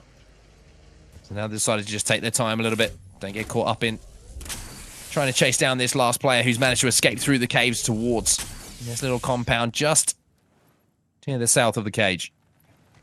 Now, you bring up an interesting point with Solifida, and I actually kind of want to talk a little bit more about that. Obviously, good push, good rotations, kind of always in talks of being towards that top half. But what do you think it is that is keeping them away from being one of the greats, from being in that top conversation consistently? Because every time I tune in and I watch them, it's like, okay, 5, 6 is about where they cap out at. I think it's that late game decision making. I think sometimes they can second guess themselves. It's one of those things whenever you see, for example, 3 teams left in a lobby around that final circle, it always seems to be Solifida who are the team who get picked first. And I don't know why that is, if it's because they're trying to make a play or they just find themselves in maybe not the best position to potentially win that battle, but it just seems like things just don't go their way. And I think that late game positioning is something they really need to be working on, but something that our team needs to be working on right now is getting dropped back into the game, because Rogue have lost their Pathfinder hit. Sweets had to swap out that armor to make sure that he can at least survive here. And the boys of the team who are just outside of water treatment here. Snipedown's going to equal things up, though, with a big kill onto Moosegosh with the wingman in his hands. And Sweet here has been able to regather that purple armor and get that back on his body, but 17 seconds left here. Sweet's going to be taken down once again. So now Snipedown is the final player, and he's going to have to play for some KP here. Does get the finish at least, so that's a couple of points on the board for that single kill. But Snipedown now is the lone wolf. You know, it started off pretty well for Moosegosh and his lads, but it got transitioned pretty well by Rogue. But then I don't know what happened with Sweet. I saw him swap the shield. I just don't know if he got caught by the other side. It might be from Max Dog and this other party coming in. So Snipedown kind of in a rough situation. He does still have Circle that he can play, but recognizes he needs to rotate out, trying to get his teammate back here. But isn't going to even bother. As good shots coming from Racken up top. As they spot the other player as well. 2 solos here. Both trying to fend off, as does find the player with no armor. Shield's completely cracked. He's going to have to back off and try to play for placement, as he can't stay out too far. And the other difficulty is wrapping all the way back to trying to get his teammate's banner. And Snipedown's found himself into a cheeky little spot here just on the edge of the map as well. The very southern part of the map. You can see the satellite going to be scanned as well once again by the team who is over at map room. So they've got that information of where all teams are, which is absolutely vital for setting up where your next rotation is going to be and what areas of the map that you can try and lock down yourselves. 1 minute 52 left here. Snipedown should be able to survive for a few more moments here, but I want to jump over to one of our full teams and see these fights that are going down. And Bazookas are one of those teams who were a full team momentarily, but the problem for them is that they're getting pushed at the moment. But they do have some caustic barrels set up inside this room, so Brookings should be able to get his teammate Funya back up into the game. There's Sentinels here, trying to get aggressive with that Wraith Portal again, trying to get involved in those kills and finish them off, but just unfortunately cannot do it once again. And they're going to have to retreat here, back up to the watchtower on the south side of the map, and again, think about their next move. Yeah, Sentinel's been doing a really good job of holding that high ground, though. And you even see it from his teammate already swapping out his loadout, going to a 301 instead. So a little bit more aggressive with that, and the Mastiff able to apply some sustained pressure. Again, we saw TSM on the southeast in that map room using and utilizing the ability to find where a lot of these players are, as Snipedown finds a whole team rotating. They end up turning, spotting him out. He can't get one. He gets removed. So just like that, Murdog is going to get rewarded for finding Snipedown. That was the team that came in third partied initially. Finally able to find one of the two.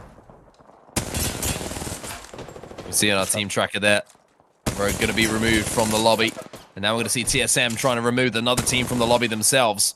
Our 99 shots here from Albrelelli are doing some damage, but not huge damage onto this team. But it looks like as soon as they do get the call that big damage has been done, they are going to be looking to push. Reps is on that Evo armor as well, and he's 82 damage, excuse me, away from being able to level that up to a purple. Maybe that's what they're looking for, the opportunity, but no, that's not going to come, because 303 put their foot on the gas, and once that damage was done and they heard those heals, they pushed straight up onto Reps and take advantage of that situation.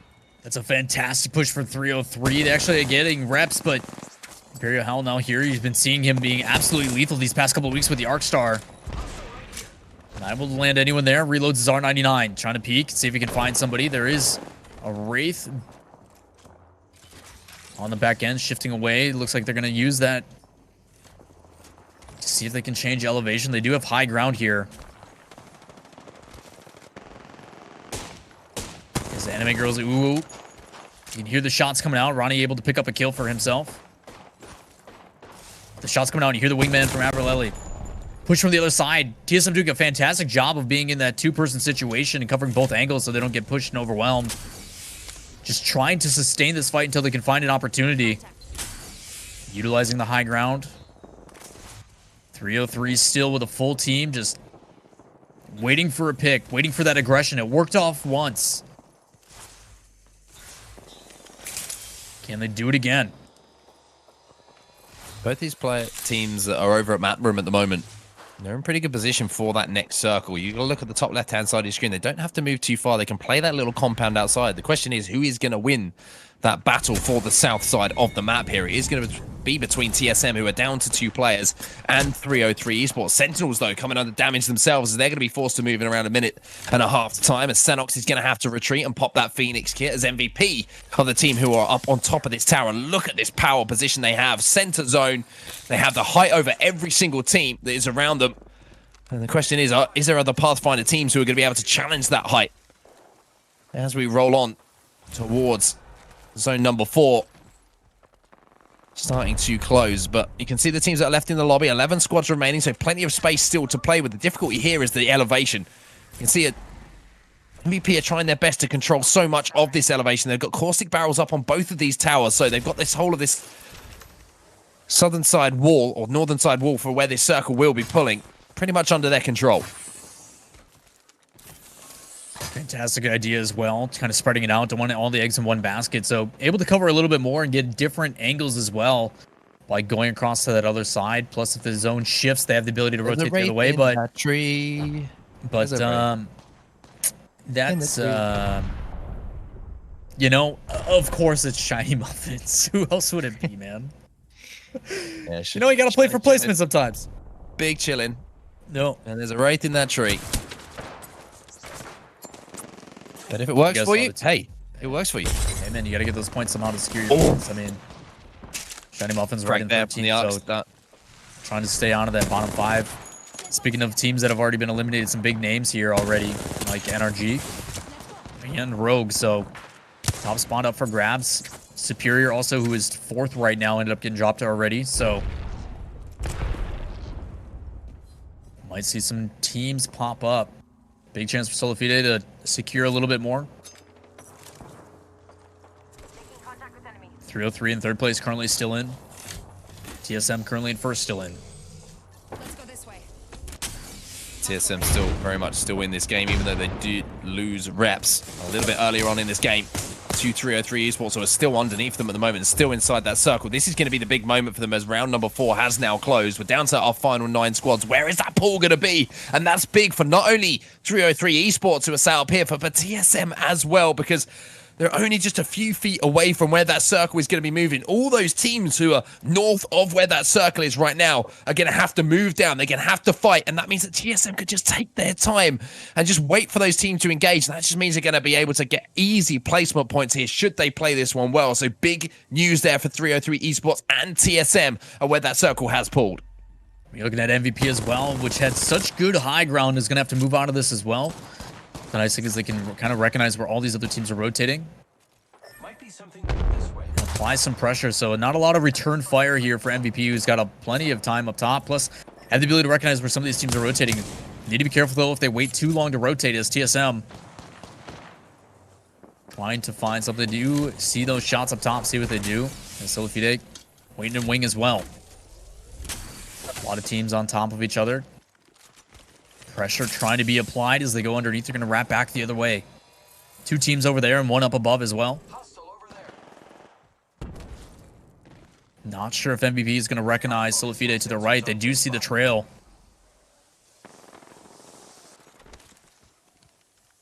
Just waiting for an opportunity to apply some damage. Cancel that.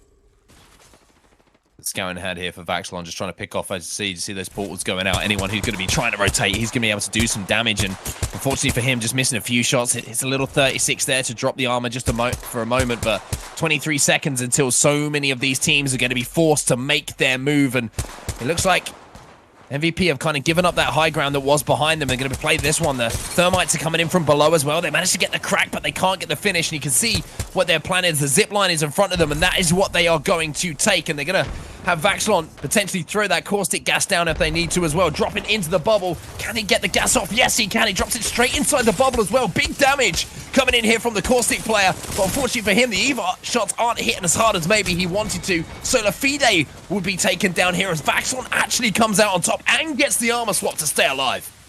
What a play from Vaxlon. Talking about Caustic's viability now in this new meta. People using bubbles for defensive purposes, and he drops down, gets an armor swap, and continues to force all these players out. Especially now that players don't get affected by the slowness of their own teammates' gas. But MaxDog on the back end was able to play spoiler for a couple of these teams. So we've got 303, Shiny Muffin, who's hiding in the tree, who somehow is still on the edge of the zone. I hope he doesn't have to move, and they gotta find him. Shiny Muffins is going to win. Shiny's going to win this. I'm telling you right now. He's going to do it for Shiny, Muffins, and he's got plenty of kills. This is what is going to happen. They have got no points on Kings Canyon in our first two games, and now they are going to win it as a solo Wraith in a tree. 303 Esports, though. Let's watch their point of view. They are the kings of Mabram right now as they manage to force out TSM from that position. And now they are able to hold that low ground, and you can see MaxDog, they've got a nice position with this rock. However, they will have to rotate in. Shots, though, are going to take down that Watson ultimate. That's going to leave them susceptible to grenades flying in, and that's exactly the plan that they are trying to execute here. And Rakini's going to have to pop back and pop a battery himself to make sure that he's in position to do some damage. 3 squads remaining, and we are seeing round number 6 now close, which is going to force everybody who's still left in this game to move. And Senpai tries to get some shots away, but look at this. Shiny's managed to find himself a little corner, and it's going to be a real potential for him to do some big damage. Look at big damage. Speaking of which, we're seeing the Thermite absolutely devastate the team that was behind. The Gibraltar ult is going to come in as well. 303 Esports, excuse me, desperately trying to finish off these kills, but they're not going to be able to. And with all the damage that's been done, it's a little bit surprising to see. So now they poke around the corner. Now they get the finish on one of those players as Miradog goes down. 2 squads now remaining. It's just a solo player who is ratting it out. And that man is, of course, Shiny. He's going to run in. He's going to try and get the finish. He can't get anything on the Gibraltar. He will be taken down, and 303 Esports will close out our game number 6. But a fantastic effort there from Shiny in that game to try and restore a little bit of decency to their performance here on Kings Canyon. Yeah, Shiny able to hopefully keep themselves out of that bottom 5, which is what they're looking to do, and with a top 3 should easily be able and capable of that. On the other side, 303, another victory, back-to-back wins from them is easily going to throw them into 2nd place, but will it be enough to throw them ahead of TSM? I mean, point difference, you're talking about 40 points? Most likely not, but it could be close. Depends on how well TSM did for those kills, but as we take a look at the highlights, it started off really aggressive here. Shiny, who was contested at cage multiple times and finding themselves on the receiving end of death, able to play a good game of peekaboo and get some kills early on, and then we switch over to Sentinels. A lot of high ground attack. Brazuka's a team that was trying to fight to stay away from the bottom 5. Had a good push opportunity there, but defensive caustic gas kept them out. And then 303 involved in just about everything this entire game. So the big moment in that game for me was the fight that went down around the map room between 303 Esports and TSM. This play from Vaxlon, though, just holding onto the fuse there and popping so well done that caustic gas inside the bubble, hitting shots left, right, and center as well. We're managing to clean everyone out. Big plays from him. Shiny, a little bit more of a passive play style, we'll have to say. He's more of an environmentalist. However, he got himself into a position using his ability to go into the void to come in 2nd place. He got taken out, but 303, as you can see, they do get the champions banner, and they will pick up, as you say, that back-to-back victory. But, you know, once again, we're seeing different ways to play Apex Legends from teams. We're seeing, you know, the ability to rat out those positions. We're seeing teams who are being aggressive. We're seeing, you know, different comps being used and being effective as well. And it's interesting to see, you know, the development keep going on in Apex, and from tournament to tournament and from week to week, we are seeing different changes and it just excites me about what's going to happen next week, right? Or like, what are we going to see in the meantime? It's an exciting time for Apex Legends, I feel. Yeah, especially with a lot of these teams that are kind of finding their groove towards the end. I think 303 is one of them that can easily be talked about, how it feels like they finally found that form of confidence that they were looking for, and they're going to go back, view these in replays, and basically say, okay, these are the things that we did very well. How can we recreate this as we jump into the game that they ended up winning for the first, or ended up placing top 3 in for 303 in game number 4 here as we take a look at the highlights. You know, they started to hit their groove. They had a lot of moments where initially it seems like they struggled. They were afraid to take engagements, but as soon as they got that first couple kills under their belt, they're like, you know what, we can actually compete with these guys. And maybe that's it. Maybe it's just a confidence thing. Yeah, I agree with you. Sometimes it just takes that little spark, that little light bulb moment of confidence, like you mentioned. And when you do that, get that go your way, then all of a sudden you realize that you can hang with the big boys, and you are one of the big boys yourself. But get back on some of these highlights. There were some impressive pushes coming in, and this was one of the bigger ones from Vubsy there as he jumped up. Vubsy, excuse me. TSM Albrelelli, I think he's found a new friend in the Sentinel, because he's been hitting some dirty shots with that weapon all day today. Yeah, a couple nods as well to the EVA 8. A lot of players utilizing that on pretty much every front. You just see with that double shot how much damage it can really put. I mean, we saw some major pushes from Rogue as well to put them back into the running as well for the top 5. And a lot of it was on the back of Snipedown, just his aggression, you know, kind of calculated aggression, I guess, you know, making sure that they get those cracks on the shields. And then as soon as they feel that confident play, they all aggress, usually Snipedown the one on the forefront. And they punish, you know, a lot of those wingman shots and everything else that they're trying to do. You saw him take that victory in round 4 as well, where he's able to push up top and kind of cover both angles, left and right hand side. And that transitions into the rest of the way they played. But again, Rogue, very contrasting results here in week number 1. Yeah, and that was, of course, the second game that Rogue have won today, having won the opening game of the day on World's Edge. But game number 5 is the one that we're going to take a quick look at now. And this was where 303 Esports, you know, they started, this was their first win of the day after some solid performances. But as we look through the highlights here, it was really towards that end game where they've had that solid position. They were the aggressors in the position where it was the last 3 teams alive, excuse me. They were the ones trying to win the game, trying to put the damage down. And for Capital Esports, it was such a strange game to watch from them. You know, I talked about it a few times earlier, but they just seem to be constantly on the back foot and making the most of a bad situation. But they did pretty well to get some points on the board, given the situations that were presented in front of them. Yeah, it just seems like every time we jump back in. Yeah, it seems like every time we jump back in with them, they caught themselves in another engagement with a different team. But it came down to the final 4. Eventually, one got brought out after a long engagement. And then it jumped down to 3 teams, 2 up top, 2 on the back end. That 303 actually engaged solo, but had 2 kind of focusing on this top target. And they weren't able to close it out. And then eventually the circle forced them to fight, and numbers advantage just really held on. So a 3v2 here, early aggression, they used the bubble well. So that was kind of the start of 303's trend into the winning. You know, they had a 3rd place. They come in game number 5. They start dominating. Very patient play, making sure that they're aware of both the surroundings of the other teams. Even willing to go out and aggress with one of their players because they have that numbers advantage, but still stay patient enough to make sure that they can capitalize when it does evolve. So 303, we talked about how we wanted to see them impress. Every single result in the top 10.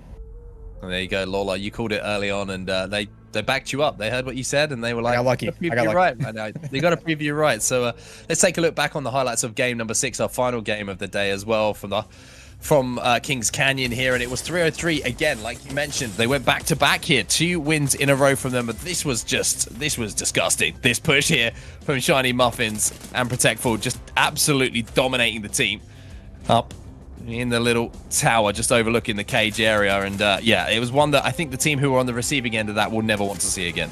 Yeah, I think the big fight on this one you talked about as well was between 303 and TSM. A lot of focus in that map room where TSM, they got reps knocked down early. You know, they're having to fight that 2v3, so they have high ground. They're trying to focus on not getting attacked from underneath as well as on the outside, which 303 tried to push multiple angles, and eventually they just said, you know what, we're going to be patient on this and wait for the rotation. And numbers advantage won. 303 came out on top and then able to hold down. We even got to see some environmentalists here action from McCarthy, who just sat in this bush for probably legitimately like 8 minutes as he waited for the circle. But a top 2 victory is a top 2 victory, and you take what you can get. Hey, knowledge is knowledge, right? If you know the spots, then you got to hold them down. That's a lot of game time to know how to climb a tree. And as you say, that is going to be the scoreboard after match number 6. 303 Esports, of course, with the win there. 38 points on the board for them, 7 kills to go alongside it. Max Dog with a big kill performance, 14 points for placement, but 11 kills on the board for them. So very good news for them. And for Shiny Muffins and Protectful, that's an important map for them, important game, because 26 points on the board for them. They were really struggling. They were down in that bottom 5, I believe, after game number 5. So good stuff from them. But it looks like with TSM outplacing, of course, Rogue, who had a little bit of a rough one here in 11th place. They should be able to just about hold on to that first place spot after week number 1. But of course, we will get confirmation of it. But unfortunately for the likes of Brazuca's Capital Esports, I think that might be them finding their way into the Bravo division. But here we are after match number 6. Here is the leaderboard. The total TSM will be on top. 170 points, 52 kills. You have to say that that's the TSM of old. I mean, that's the thing we come to expect. Very aggressive play, and if not, it's early rotations to hold it down. That 20 kill game, I mean, that alone is the separation between the total kills from first and second, and they do that amount in one game. It just goes to show how talented they can be when they're feeling comfortable. And I think a big credit to them is recognizing that, yes, we are in a new advantage. There's a lot of teams that aren't competing in this that we kind of expect, but TSM comes out and knows, you know what, performance hasn't been the greatest. We haven't been the most consistent that we're known for. Let's go and show that we can go back to our roots, make sure that we stay consistent. And they did that, you know, even with Abralelli not showing up in the first game. And as you see at the bottom 5 there, unfortunately, won't be making it through. But the teams that will be replacing them will come from the Bravo division. So we can see it right now. Team Liquid, they're at the top of the table. But look how tight this is. Oh, my word. 65 points for Team Liquid. Just behind them, 63 for Smile. TLP in 5th with 58 points, excuse me. BKB, what a big change around this has been. 43 points for them, and then Free Smoke scraping in. Aim Assist not making it. Yeet Squad not making it. So some fairly well-known names in the Americas regions not making it through. But Team Liquid, one of our winners of an online tournament, they dominated the lobby, and they will be going back into the Alpha lobby. So that's some big powerhouse names making it back through for week number 2. Hey, man, we talked about it. You look at those top 5 and the difference between the ones right behind them. You're talking 6 and 7 are 1 point away from being in that top 5, and the ones below them are very close as well. We said it's going to come down to the wire, and every match counts, and that's the best part about this situation. Whether you're in Bravo or Alpha, every game matters from week to week, and you can see exactly here why. One thing that we certainly have seen is the emergence of 303 Esports, I think, is a legitimate threat over the 6 games that we've seen today in the Americas region. We've also seen, you know, why Rogue have been talked about as potentially being the best team in the world right now, but we're also being reminded that TSM have something to say about that. Multiple tournament winners themselves, and obviously top of the pile here. A return to form for them, and I think for their fans, it's certainly something they've been looking for a long time now. And when we say return to form, it's a strange thing to say about a lineup like TSM, because they are so good. They've won so many tournaments that you just expected them to be top of the pile every time. But it has been a little bit of a rough patch for them, but it looked to be bouncing back now. Yeah, it seems like even though they don't have the most consistent results, like normally you always see them in like top 5, I would say, even with a couple dipping, the big performances and the wins that they get, you get to see that skill ceiling that we know they have. We get to see them really pop off. I mean, that 20 kill game in a lobby like this is not easy to accomplish. So the fact that they're able to put up those numbers and have it carry and weigh out some of the lower performances is what we expect out of TSM. They make up for it in some way, shape, or form, and you can see exactly why here. For week 2, of course, we're going to have the likes of Team Liquid rejoining the Alpha division, which is going to be certainly exciting to see. We've got the likes of Rogue, of course, performing incredibly well. Capital Esports, I just want to give them a shout out as well, because without that big win that they had in that game number 3, the final game of World's Edge, they could have been in a tough spot as far as relegation spots were concerned, but they hold on to their spot here into the Alpha lobby. So congratulations to them. But I think for today, that is going to do it all for the show. Lawler, it's been an absolute pleasure to have you alongside me calling the action, brother, and looking forward to doing it again soon. But for everyone who's been watching, thank you so much for watching. That's going to do it all for the GLL Masters Summer for Apex Legends. We'll see you next week. Thank you all for watching. We'll see you soon.